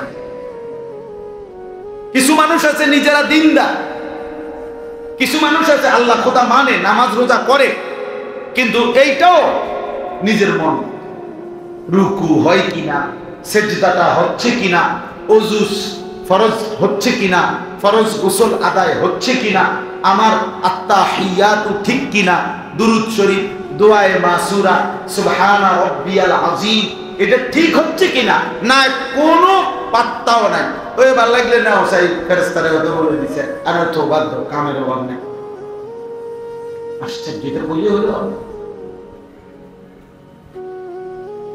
আপনাকে দিন শিক্ষা প্রয়োজন পরিমাণ, সমস্ত বিষয়ের সব ফতুয়া আপনি জানার দরকার নেই। এটা আল্লাহর কুদরতে এক শ্রেণীর আলেম আল্লাহ তৈরি করেন যারা ব্যাপক জ্ঞান অর্জন করে উম্মতের জন্য, তারা ফতোয়া দিবে। কথা বুঝছেন না? কিন্তু প্রয়োজন পরিমাণ যেটুকু আমার জন্য শরীয়তের বিধান, যেমন নামাজ কয়জনে পড়তে হবে? কথা বলেন না কেন? নামাজের মাসআলা জানা কয়জনের উপরে ফরজ? এই সোজা কথা, আপনি যেটা বুঝছেন, আপনি যেটা বুঝছেন। ওযু কাকে কাকে করতে হয়? তো সবাই জানে। গোসল ফরজ, গোসল কে কি করতে হয়? তো সবার জন্য জানা ফরজ। এটা একটা সহজ কথা না। মানে যেটা আমাকে, আমি যে অবস্থাতে থাকি মুসলিম পরিচয় হওয়ার কারণে আমাকে এটা করতে হবে, তো এটা বুঝে নেওয়া, শিখে নেওয়া, জেনে নেওয়া আমার উপরে ফরজে আইন। সহজ হয়ে গেল না এটা? আরেকটা হলো প্রত্যেক ব্যক্তি উপার্জনের জন্য যে যখন যেই পেশা অবলম্বন করে ওই পেশার মাসআলা জানা তার জন্য ফরজে আইন। আপনি মুদি দোকানদারি করবেন, আপনি দূরে শুধু হালাল হারাম জানেন। আপনি একটা গার্মেন্টসের মাসালা, ফ্যাক্টরির মাসালা, কথা বুঝছেন না? কথা একবারে চাকরিজীবীদের যত মাসলা, এত কথা আমি জানতে বুঝি। কিন্তু আপনার মুদি দোকান সমপরিমাণ, এখানে আমি যে ব্যবসাটা করিয়ে যা যা করতে হয়, এখানে কি যে কি কি পণ্য হালাল, কি কি পণ্য হারাম, আমার যে কোম্পানি মাল দেয়, আমার থেকে যে টাকা নেয়, এটার মধ্যে এই দেওয়া নেওয়ার মধ্যে পদ্ধতিগত কোনো হারাম আছে কিনা, কথা বুঝছেন কিনা বলেন। আমি যে আমার যে বললো কিস্তিতে টাকা দিবেন, এর থেকে যে প্রফিট দিচ্ছে, এখানে কোনো হালাল হারাম আছে কিনা। মানে আমার যে দূর ব্যবসা, আমার যে দূর উপার্জন, আমার যে দূর চাকরি, আমার যে দূর কৃষি, আমার যে দূর ক্ষেত খামার, আমার উপরে আমার পেশা, আমার উপার্জনের যেই মাধ্যম, এইটুকু পরিমাণ এলেম মাসআলা হালাল হারাম জেনে নেওয়া ফরজে আইন। এটা জানে আমাগো ব্যবসায়ীরা, এটা প্রয়োজন বোধ করে। এটা কেবল হুজুরদের কাছে আসা যাওয়া করে, তাবিজ হুজুরে একটা ছোট কোনো কাগজে লেখা দেন লাল কলম দিয়া, যেটা আমি দোকানে যদি ঝুলাইয়া রাখি বা ক্যাশের রুফে রাখি, গাড়ির রুফে, যাতে কাস্টমারের একটা ফিডাফিডি লাগে, যাতে কাস্টমার যাতে যাইতা, মানে কাস্টমার যেন খুব বেচা কিনা যেন এরকম কিছু তার হাদিয়া 20,000 10 টাকা হোক আর 30,000 10 টেহার লাগে আটকাইতো না, টাকা আটকাইতো না। আপনি তাবিজ দেন। এক মুমিনের জন্য তাবিজ বি জরুরি ছিল না, হালাল হারাম জরুরি ছিল। তো হালাল হারাম কো, হালাল হারাম কো। এজন্য আমি আপনাদের কাছে অনুরোধ করছি, দিন শিখেন। অল্প, সবাই সমান দ্বারে আলেম হইতে বলি না, কিন্তু প্রত্যেকের এই দুইটা জিনিস, যে আমল সকলেই করতে হয়, ওই আমলের এলেম মাসআলা জানা ফরজে আইন।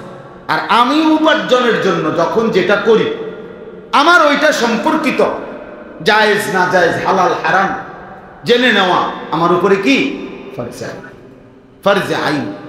এজন্য প্রতিটা মসজিদে, প্রতিটা মাদ্রাসায়, উম্মতের প্রত্যেক মহল্লায় বর্তমান সময়ের দাবি এরকম মাদ্রাসা, এরকম ব্যবস্থাপনা, এরকম আবার চালু হওয়া দরকার, যেখানে কমপক্ষে ফরজে আইন, যেটা আমরা আরো সহজে বলি যে বেসিক যে জ্ঞানটুকু, এটুকু প্রত্যেকটা মুসলমান অর্জন করুক, এটা দরকার। আমরা যখন থেকে মক্তবকে বিদায় করে দিছি, তো আমাদের একটা প্রজন্ম আগে এমন ছিল, স্কুলে পড়ছে, কলেজে পড়ছে, দিন মজুর, কিন্তু সূরা কেরাত শুদ্ধ ছিল, ওযু নামাজ শুদ্ধ ছিল। ধীরে ধীরে যখন মক্তব আস্তে আস্তে বন্ধ, তখন মাইক দিয়ে আবার কয় মুয়াজ্জিনে, সম্মানিত এলাকার মা বোনদেরকে অনুরোধ করতেছি, আপনারা আপনাদের বাচ্চাদেরকে মক্তবে পাঠান, মক্তবের সময় হইছে, এটি আবার কম লাগে। এরপরেও বাচ্চা ওঠেন। আমি বহু বাচ্চাকে জিজ্ঞাসা করছি, আসো না কেন, ওঠো না কেন সকাল সকাল? আব্বা মায়ে তো ওঠে না, ওই দুই অপদার্থই তো ওঠে না, এই পদার্থ উঠবে থেকে, ওই দুই অপদার্থই তো সেজদা দেয় না মালিকরে। ওরা দুইজনই তো ফজরের নামাজ পড়ে না, ওরা সন্তান ভাবে করতে, ওরা কোত্থেকে সন্তান উঠে? আমার আমার মাদ্রাসা যেখানে, ওর পাশে এক মহল্লা আছে, মসজিদের ইমাম সাহেব বুড়া মানুষ, তো অনেক বুড়া মানুষ, অনেক বছর। তা মাইকে শুনি উনি ফজরের পরে আমনের এই যে মাইকে কয়ফলা ফ্যান্ডে ডাকে আর মক্তবে, তো উনি দেখি ওই যে বাচ্চাদের যে মা বাপ এখন এরাও না ছাত্র, বুঝছেন না, মানে মক্তবে ওনার কাছে পড়ছে তারা আজ থেকে 30 বছর আগে, 20 বছর আগে, হ্যাঁ ওই তখন জিফুত। তো উনি দেখলাম এই খুব মজা করে পোলাপান আইব করতে, আপনারাই তো ওঠেন না, আপনারাই তো হত্যা রয়েছে, মাত্র তো আমি ফজরের নামাজ পড়াইলাম, মসজিদে কয়জন আইছে আমি তো দেখছি, তো মুসল্লি তো আইসেন না, এই কয় মানে বাচ্চাদের আসে না মক্তবে, তো মা বাপরে সুদ্ধা গাইলা মানে দমকায় আর কি।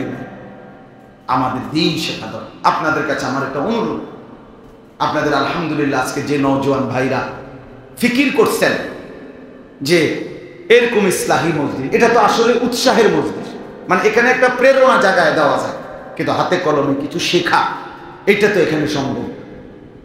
এটার জন্য আবার কি নিতে হবে? ইন্তজাম করতে। আমি ব্যক্তিগতভাবে আমার জীবনের স্বপ্ন এটা। আলহামদুলিল্লাহ আমি আমার মাদ্রাসায় আপনার বাচ্চাদের জন্য আলাদা যে ব্যবস্থাপনা চলতেছে, আলহামদুলিল্লাহ এখন 500 জন ছাত্র আছে, কিন্তু এগুলো তো বাচ্চা ধারাবাহিক পড়ে, কিন্তু আমি মাদ্রাসার জন্য একটা বড় জায়গা কিনছি। আমার একটা স্বপ্ন যে আমি আরেকটা নতুন মাদ্রাসা করব, যেই মাদ্রাসাতুল মুসলিমিন, মুসলমানদের মাদ্রাসা।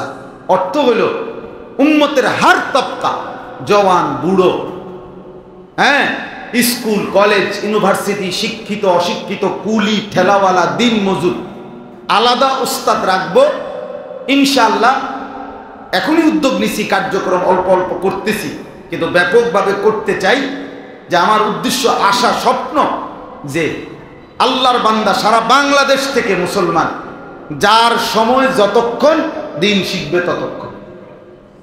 3 ঘন্টার জন্য আসেন, 3 ঘন্টায় আপনি একটা সূরা শিখেন, ও দুটা দেখে যান, আজকে আপনি রুকুটা ঠিক করে যান।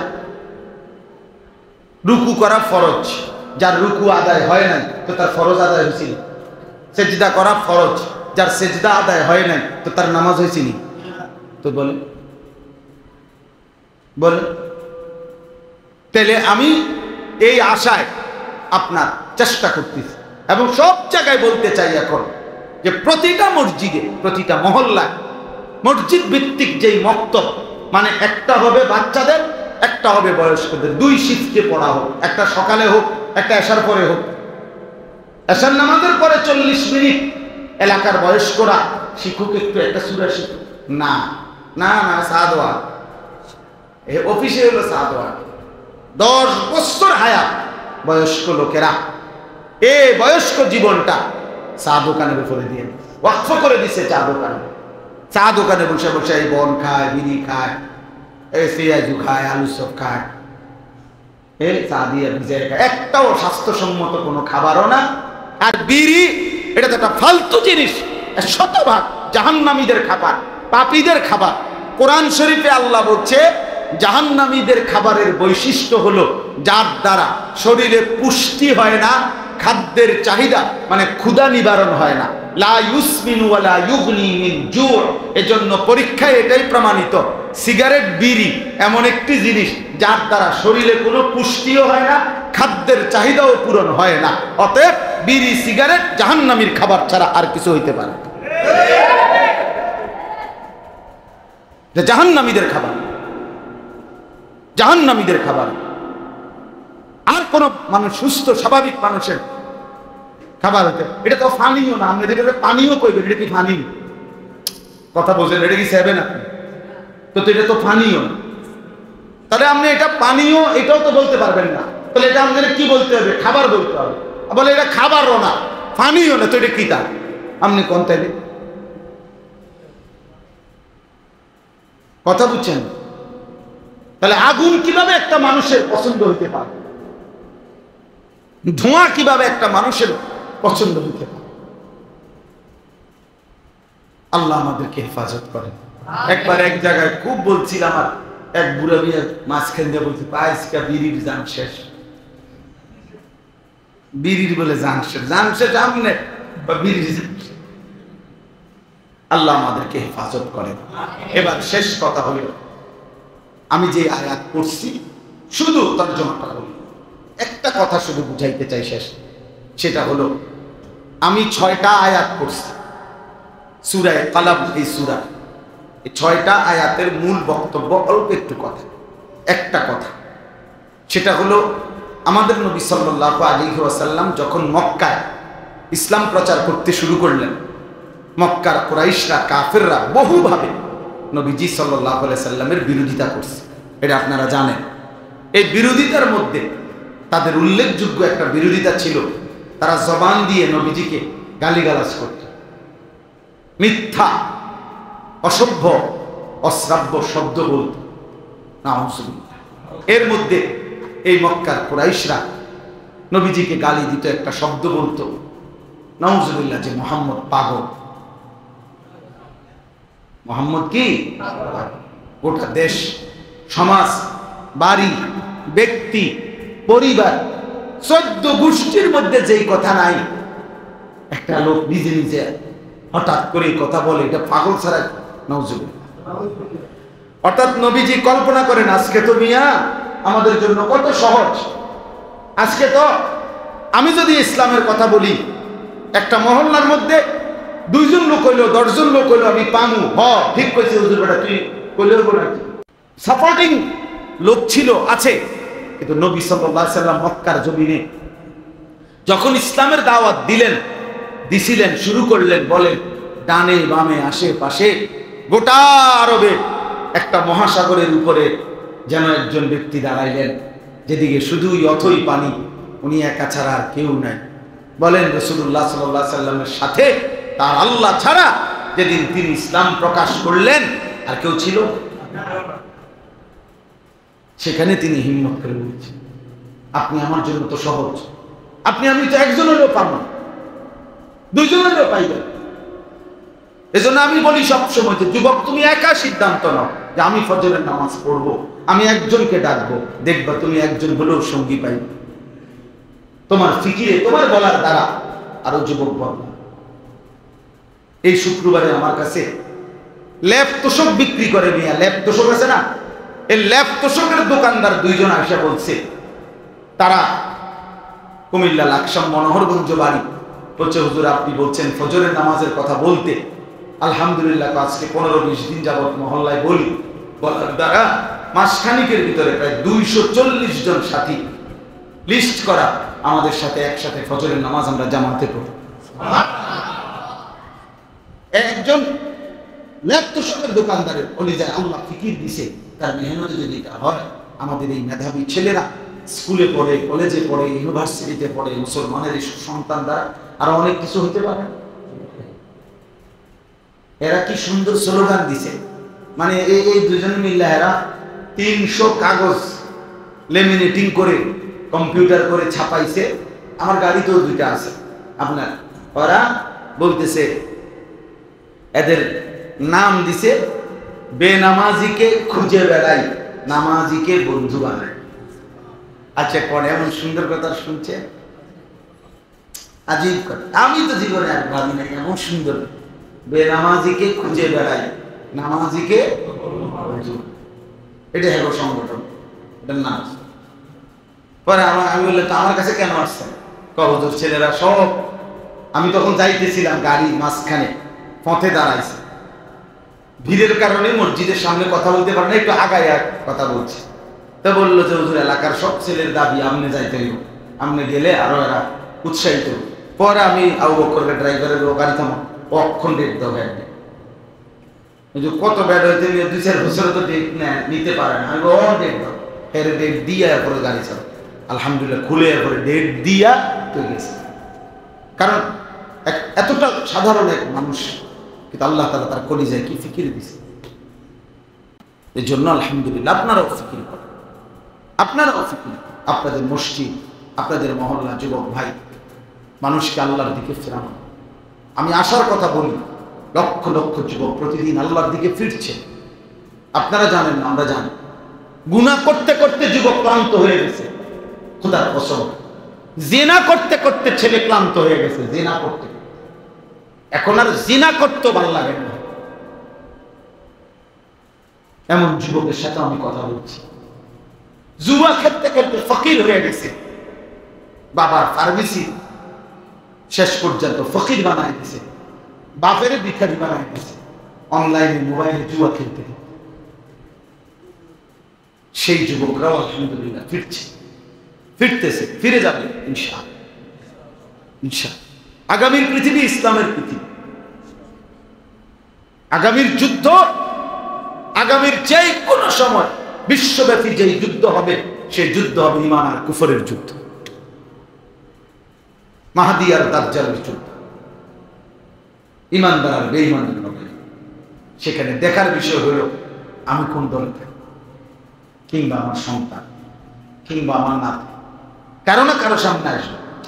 তাহলে আমি চেষ্টা করতে হবে আমার ঈমান, আমি যেন আমার সন্তানের দিকে খেয়াল রাখি। এটা আমাদের দায়িত্ব। আল্লাহ আমাদেরকে হেফাজত করে, আল্লাহ আমাদেরকে বুঝ দান করে। বলতেছিলাম নবীজি সাল্লাল্লাহু আলাইহি সাল্লাম এই যখন একা কালেমার দাওয়াত দিতে শুরু করলেন, তারা অনেক বিরোধিতার মধ্যে একটা বিরোধিতা এটাও করছে যে মুহাম্মদ পাগল। কেন বলছে পাগল? যে এই কথা মানুষের পাবে না। 14 গোষ্ঠীর মধ্যে 10 গ্রামে যেই কথা নাই, বাপ চাচা বংশ পরিবার সবাই মূর্তি পূজা করে, সবাই যুগ যুগ ধরে এটা করে আসতেছে, আর হে কয় কি একটা নতুন কথা। এটা নাউজুবিল্লাহ, এটা পাগল ছাড়া কেউ। নবীজির নতুন কালেমার দাওয়াতকে তারা বলতেছে এটা পাগলামি, এটা পাগল। কোরআন শরীফে আছে মক্কার কুরাইশরা যখন উলঙ্গ হয়ে তাওয়াফ করত, কাফেররা কাবা ঘরের চারদিকে উলঙ্গ হয়ে তাওয়াফ করত, তো নবীজি যখন বলছে, নিষেধ করছে এটা হারাম, এটা অশ্লীলতা, বেহায়াপনা, আশ্চর্য হয়ে যাবেন কি পরিমাণ জাহেল তারা ছিল। কোরআনে আছে তারা বলছে দুইটা কথা।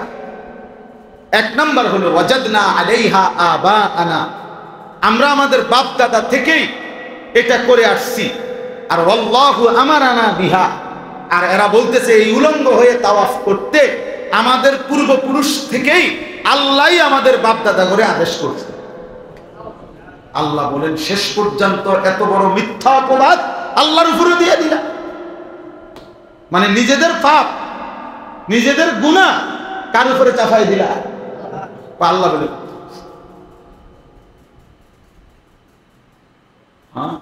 আতাকুলুনা আলাল্লাহ, তোমরা আল্লাহর ব্যাপারে বলে ফেললা। এই জন্য বলি একদিন প্রজন্ম হারিয়ে যাবে। আজকে যদি আপনারা একটু চেষ্টা না করেন, পরবর্তী জেনারেশন এসা, এদের বয়সী প্রজন্ম এসা ইমান ইসলাম চিনবে না। আমরা ফেরাইতে হবে। আমগো সবার নাম পৃথিবীতে থাকতে হবে জরুরি। পৃথিবী ফাউন্ডেশনের অসংখ্য ইট পৃথিবীবাসী দেখে না, কিন্তু ওই ইটগুলোর উপরেই 10 তলা বিল্ডিংটা দাঁড়িয়ে থাকে। 10 তলার বিল্ডিং এ হাজারো কারুকাজ, হাজারো সৌন্দর্য আছে, কিন্তু নিচের ইটগুলোর কপালে কোনো আস্তরও জোটে নাই। ফাউন্ডেশনের যে নিচের ইটগুলো, মাটির নিচেগুলো পৃথিবীর কেউ দেখেও না। কাদায় প্যাঁকে বৃষ্টিতে স্যাঁতস্যাঁতে সয়েই যায়, কিন্তু এর উপরেই বাকি ভবনটা দাঁড়িয়ে আছে। আজকে আমরা যদি কিছু মানুষ আল্লাহর কথা বলি, চেষ্টা করি সবাই যার যার জায়গায়, আমাদের 30 বছর পরের জেনারেশন হয়তো ইমানের বিজয় দেখবে, ইসলামের পতাকা উড়াবে ইনশাআল্লাহ। সেদিন ফাউন্ডেশনের নিচের ইট হিসাবে আমাদের নামও সদকায়ে জারিয়ার সওয়াব আসবে ইনশাআল্লাহ। আমি সেই স্বপ্ন দেখি। আমি আশা করি এই পৃথিবীতে কেউ মনে না রাখুক, অসুবিধা। পৃথিবীতে অমর হয়ে থাকবেন না, দরকার নাই। পৃথিবী নিজেই অমর না, আপনি কৃত্রিম অমর হইবেন। হুদ্দা কথা, পৃথিবী অমর নেই, পৃথিবী শেষ হবে না তো আর আপনি চিরস্থায়ী। পৃথিবীর চিরস্থায়িত্ব তো নাই, মানুষের চিরস্থায়িত্ব আসবে। আখিরাতে অমর হবে। অমর হবেন কোথায়? খালিদিনা ফিহা আবাদা। আল্লাহ বলছে জান্নাতে যাবা বান্দা তো অনন্তকাল। জাহান্নামও যাবা অনন্তকাল। আফামা নাহনু বিমাইতিন। কোরআনে আছে জান্নাতি বান্দা জাহান্নামীকে ডাক দিয়ে বলবে, বন্ধু বন্ধু, আর কোনোদিন তোমারও মৃত্যু হবে না, আমারও মৃত্যু হবে না। এজন্য জান্নাতি বলবে জাহান্নামী, বন্ধু মনে রেখো বন্ধু, তোমার আযাব আর কোনোদিন শেষ হবে না, আমার সুখ আর কোনোদিন শেষ হবে না, কারণ আর তো মৃত্যু নাই, আর তো মরণ নাই। তো ওরা পাগল বলতো নবীজিকে। এ আল্লাহ তাআলা এই কথাটাই জবাব দিচ্ছেন। আল্লাহ দুইটা কসম করে বলছেন, নুনুল কালামি ওয়া মা ইয়াসতুরুন। নুন একটা অক্ষর যেটা কোরআনের মুজিজা, যেটা অর্থ আল্লাহ এবং তার রাসূলই ভালো জানেন। আর ওয়াল কালাম, আল্লাহ বলেন আমি কসম করছি ওই কলমের, যে কলম দ্বারা আমি আমার গোটা সৃষ্টি জগতের তাকদীর লেখাইছি। 2 নাম্বার ওয়া মা ইয়াসতুরুন, কলম দ্বারা আমি আমার গোটা সৃষ্টির যত কথা লেখাইছি তাকদীর, সমস্ত কথার সম্পূর্ণ তাকদীরের কসম। দুইটা কসম করে আল্লাহ বলেন, মা আনতা বিনিআমাতি রাব্বিকা বিমাজনুন। ও বন্ধু, আমি বলছি 24 ঘন্টা আপনার উপরে আমার নেয়ামত বর্ষিত হয়, এমন বন্ধু পাগল হইতে পারে না, এমন বন্ধু পাগল হয় না। মা আনতা বিনিআমাতি রাব্বিকা বিমাজনুন। মজনুন মানে পাগল, আপনি নন পাগল। দলিল কি? কেন? আল্লাহ বলছে আপনার উপরে তো 24 ঘন্টা নিয়ামত বর্ষিত হয়। ওয়া ইন্না লাকা লা আজরান গায়রা মামনুন। আল্লাহ বলে বন্ধু আমি ওয়াদা দিলাম, আপনার প্রতিটা কষ্ট, প্রতিটা মেহনত, প্রতিটা দাওয়াত, প্রতিটা তালিম, আপনি উম্মতের দুয়ারে দুয়ারে যখন যা বলছেন, যা করছেন, আমি আল্লাহ অফুরন্ত হিসাব ছাড়া বিনিময় আপনাকে দিতেই থাকবো।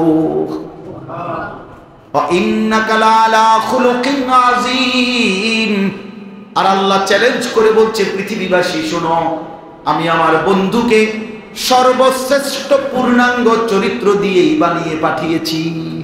তোমাদের যদি কারো সামর্থ্য হয় প্রমাণ করো তার বিপরীত। আমি সর্বশ্রেষ্ঠ চরিত্র দিয়ে আমার বন্ধুকে পাঠিয়েছি। এবার তোমাদের যদি কারো সাধ্য হয় তো 63 বছরে মুহাম্মদ আরবির জীবন থেকে একটা সেকেন্ডের মধ্যে একটা লাল কালির দাগ বসাও। 1 সেকেন্ডের উপরে একটা দাগ লাগাও। আমি চ্যালেঞ্জ করি, পাগল বললা কোন সাহসে, কোন সাহসে আমার বন্ধুর কথা, কাজ, চাল চলন, উঠা বসা, হাসি কান্না, রাত দিন, ঘুম আহার নিদ্রা, একটা কাজের মধ্যে তুমি একটা দাগ দাও, বলে এটা সুন্দর হলো না। ওয়া ইন্নাকা লাআলা খুলুকিন আযীম। এজন্য আমরা কিতাবে পড়ছি যত উত্তম গুণ আছে, যেমন বিনয়, নম্রতা, ধৈর্য, সাহসিকতা, পরোপকার, তাকওয়া, তাওয়াক্কুল, ইয়াকিন, এগুলো উত্তম গুণ কিনা?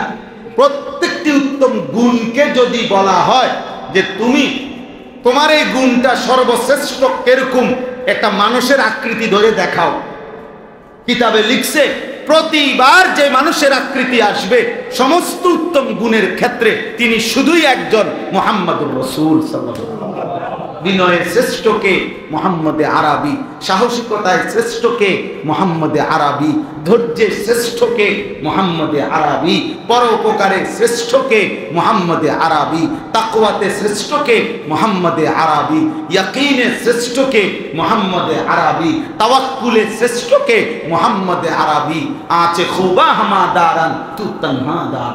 আল্লামা ইকবাল বলছে নবী মুহাম্মদ ১৬ লক্ষ নবীর যত গুণ আপনার মাঝে যদি তালাশ করি একা সব আপনার মাঝেই পাই। আপনি একাই সব।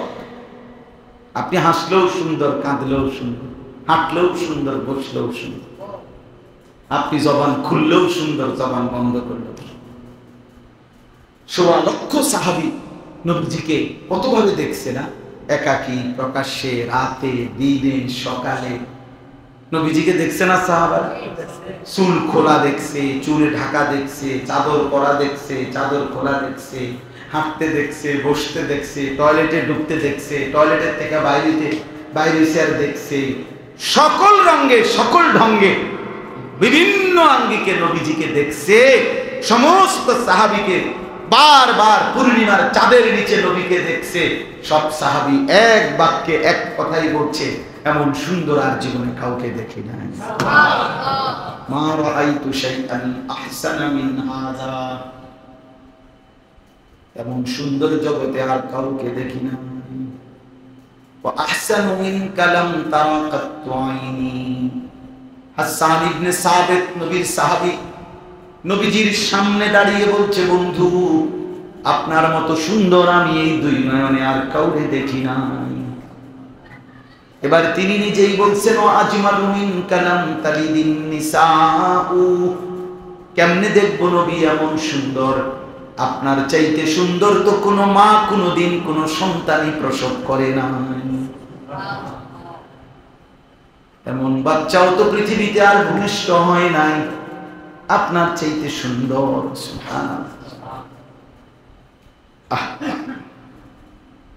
আল্লাহ আমাদেরকে কি দিলেন, কাকে দিলেন আমরা কদর করি।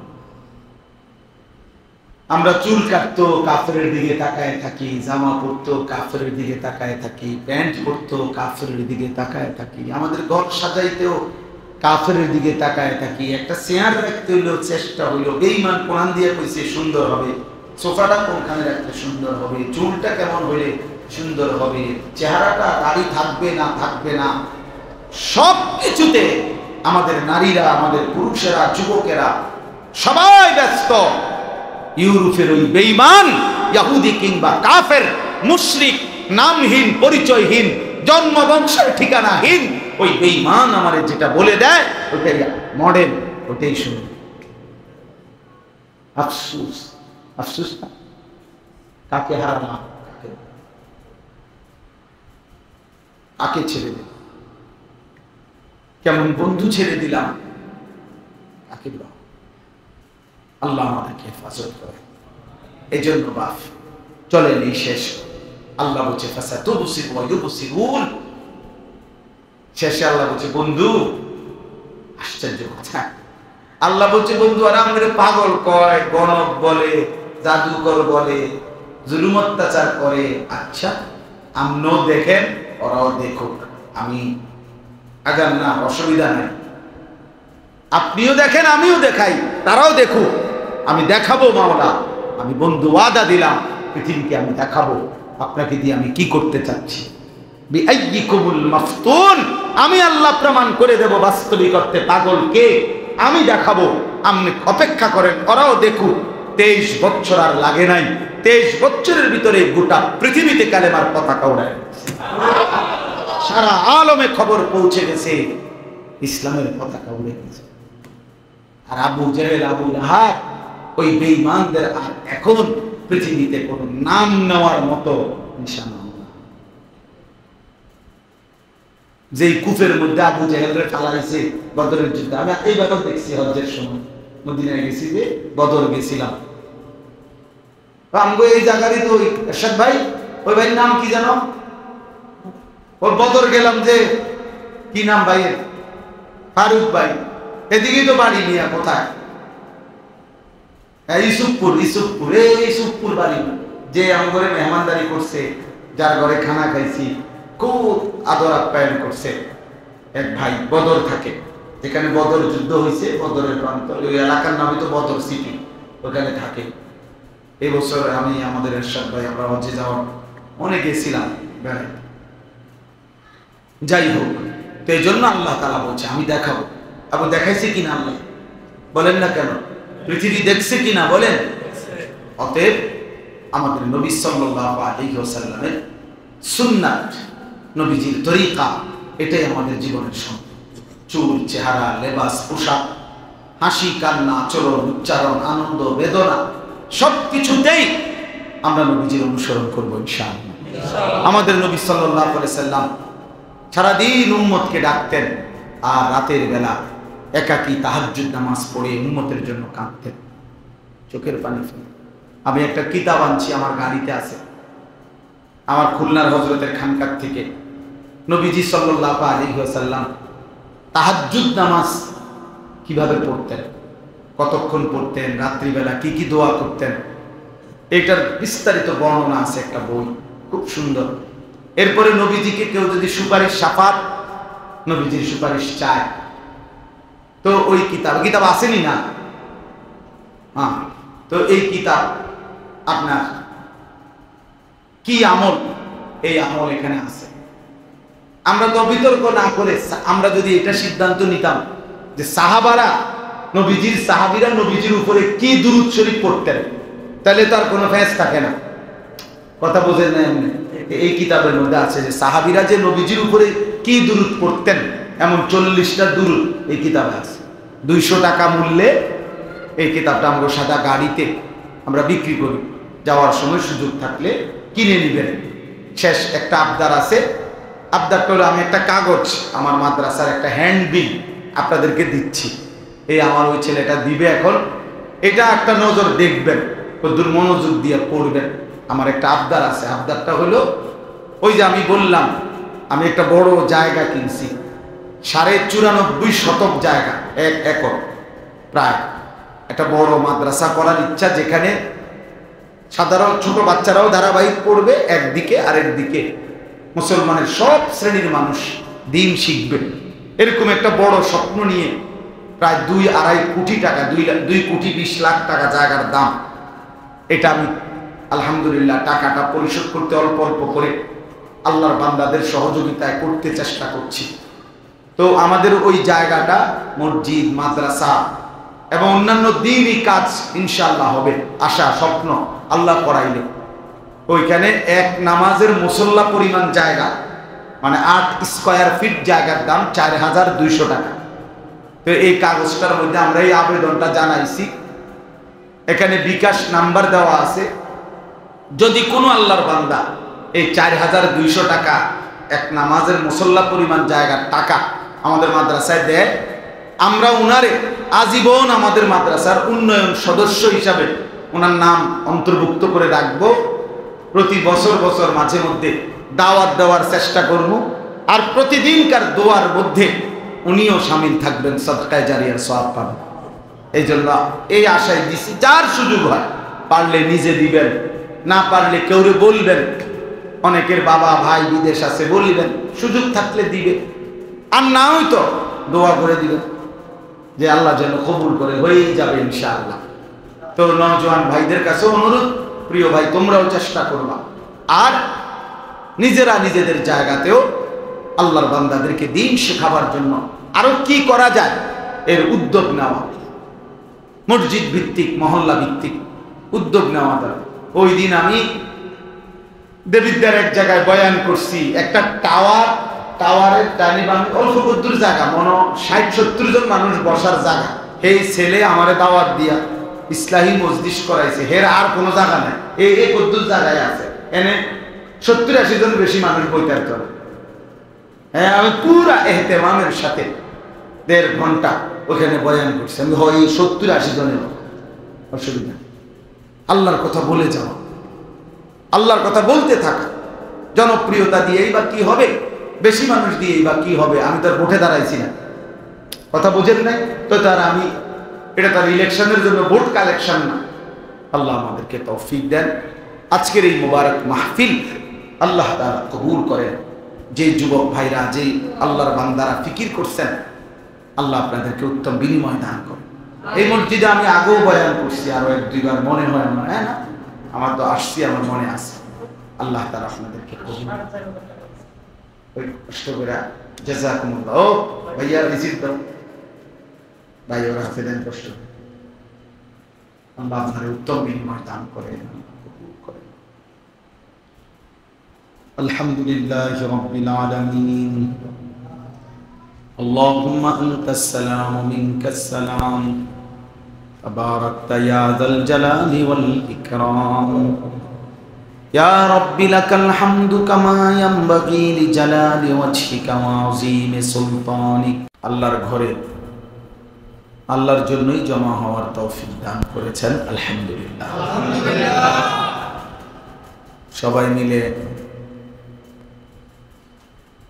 শতভাগ আন্তরিকতা নিয়ে, মহব্বত নিয়ে অল্প কিছুক্ষণ সময় কোরআনুল কারীমের সামান্য কিছু কথা আমরা শুনি। দেখেন, আসলে শতভাগ মনোযোগ উপকৃত হওয়ার জন্য জরুরি। আমরা কিতাবের মধ্যে পড়ছি, কোন ব্যক্তি যদি কোরআন সুন্নাহর ইলম অর্জন হইতে হয় তো 5টা জিনিস এর জন্য জরুরি। 1 নম্বর হলো, ভাই এই মোবাইল ধরলে আমি কিচ্ছু বুঝতেন, আমি বললাম 1 লাইনও আমি বুঝতেন না, আমি বললাম। মোবাইল হাতে ধরে ভিডিও করলে, রেকর্ড করলে ওই মানুষটা কিছুই বোঝে না। এটা একটা পরীক্ষিত। এই জীবন গড় এইভাবে শুধু মোবাইলের যুগ। মোবাইলে আমাদের 10 লাখ ওয়াজ থাকে, 10,000 ওয়াজ যদি কারো মোবাইলে থাকে তো কবর রাজার মা তো তার লাভ। তারপরে না হুজুর অন্য টাইমে আমাদের ওয়াজ শুনবো, এই জন্য তো অন্য টাইমে তো মোবাইলে হাজার হাজার ওয়াজ, লাখ লাখ ওয়াজ, কাইত করিয়া, শীত করিয়া, সোজা করিয়া, হোতাইয়া, টাঙ্গাইয়া, কত রকমের দরকার।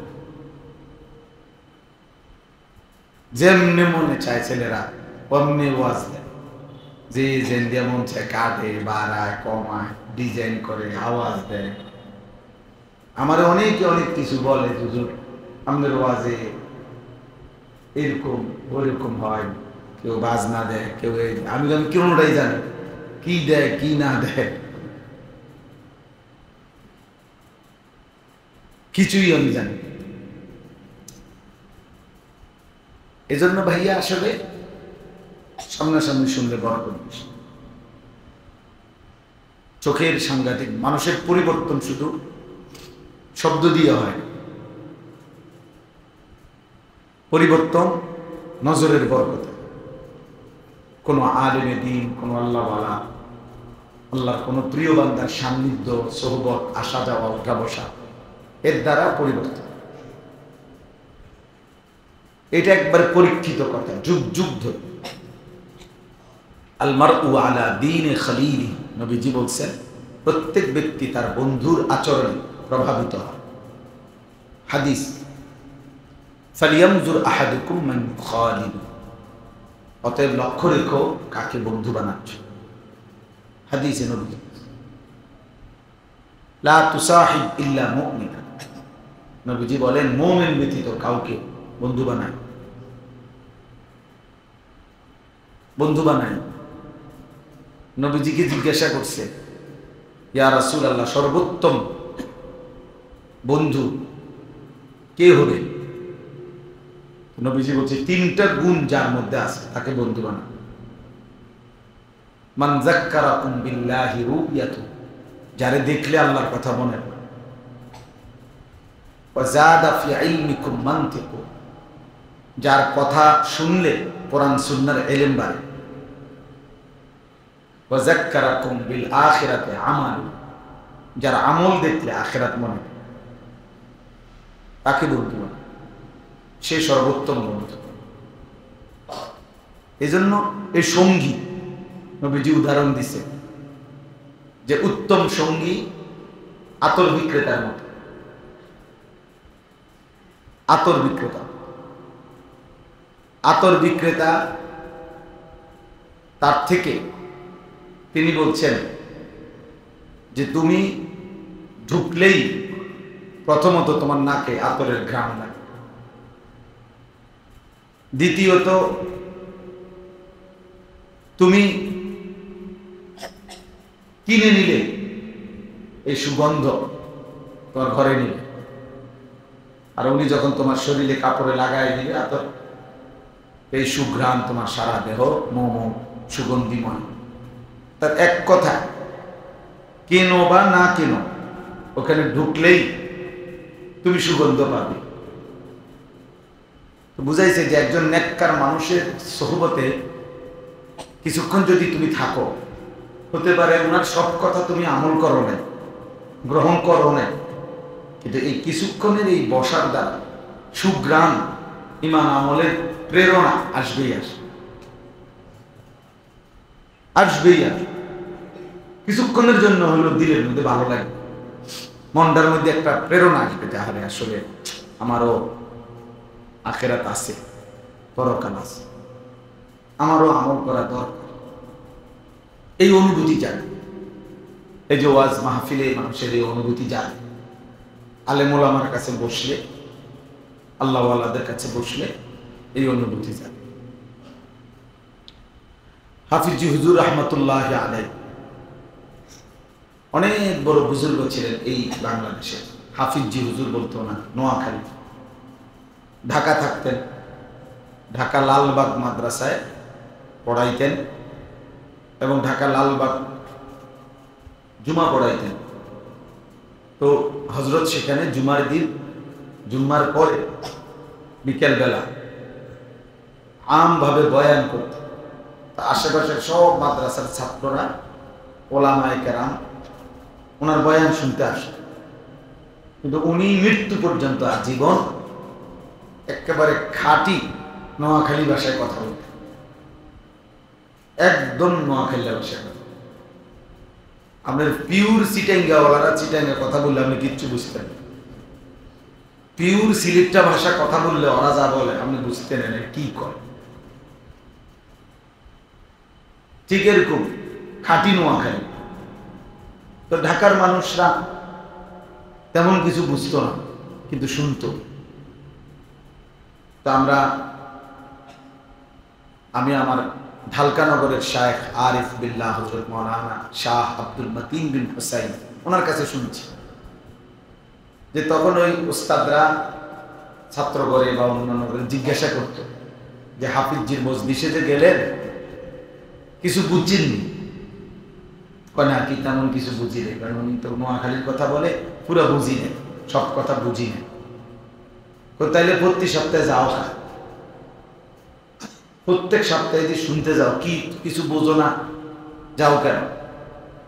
তো তালেবে এলেমরা বলতো যে হুজুর, এই এক সপ্তাহ ওনার এই কথাগুলো শুনলে, চোখের পানি দেখলে, পরবর্তী এক সপ্তাহ ঈমান আমলের উপরে চলতে সহজ। এই বুঝানোর দরকার নেই, এই বসেছিলাম যে এটা আসল আসল। চুলার পাশে বসে থাকলে চুলায় কোনো কথা বলতে হয় না, লগে থাকলেই শরীরের মধ্যে গরম, উষ্ণতা, ঘাম, তাপ অনুভূত হয়। এই ইসলাহী মজলিসের একটা বড় ফিকির।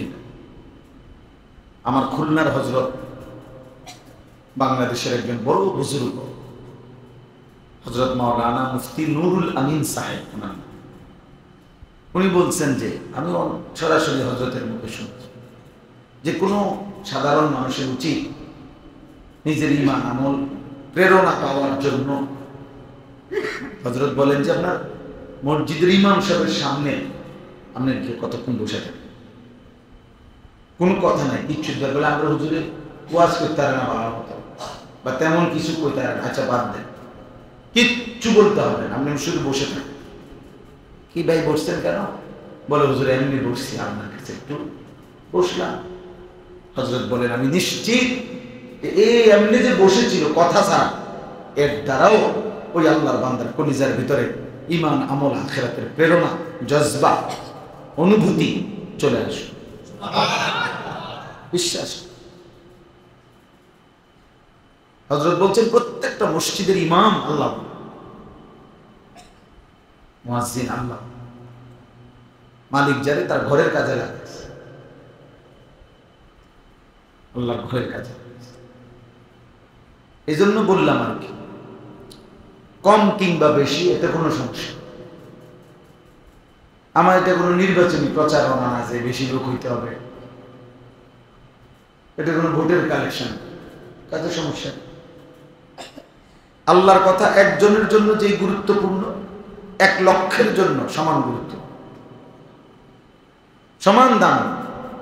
একজনকে যেই মনোযোগ দিয়ে বলা উচিত, 1 লক্ষের সামনে সেই মনোযোগ দিয়ে বলা উচিত, বলা উচিত। নবী সাল্লাল্লাহু আলাইহি ওয়াসাল্লাম 23 বছরে এক আন্দাজে কথা বলছে। মানুষ বেশি দেখলে পরে সুদ দিয়ে রয়েছে, মানুষ কম দেখলে কিতা কমার লোক নাই, এটা নিয়ে ওয়াজ, এটা ওয়াজ। হযরত আয়েশা রাদিয়াল্লাহু তাআলা আনহা বলেন, নবীজির স্ত্রী, কানা রাসূলুল্লাহ সাল্লাল্লাহু আলাইহি ওয়াসাল্লাম ইয়াতাকাল্লামু বিকালামিন বায়্যিনিন ফাসলিন। নবীজি স্বাভাবিকভাবে কথা বলতেন, প্রত্যেক কথা স্পষ্ট আর হলো আলাদা আলাদা। ফাসলিন মানে ভাঙ্গা ভাঙ্গা, এক শব্দ আর একটা শব্দের ভিতরে ঢুকে রয়েছে, অর্ধেক কথা মুখের ভিতরে অর্ধেক বাইরে, বুঝেন না? ডিজাইনের কারণে, ফ্যাশনের কারণে। কেমন মানে যে মডার বোঝা গেছে না, ম ভিতরে রয়েছে, এত শুদ্ধ কইছে যে এত বেশি সাজাইতে গেছে, সাজানের ছোটে এটা বুঝায় না।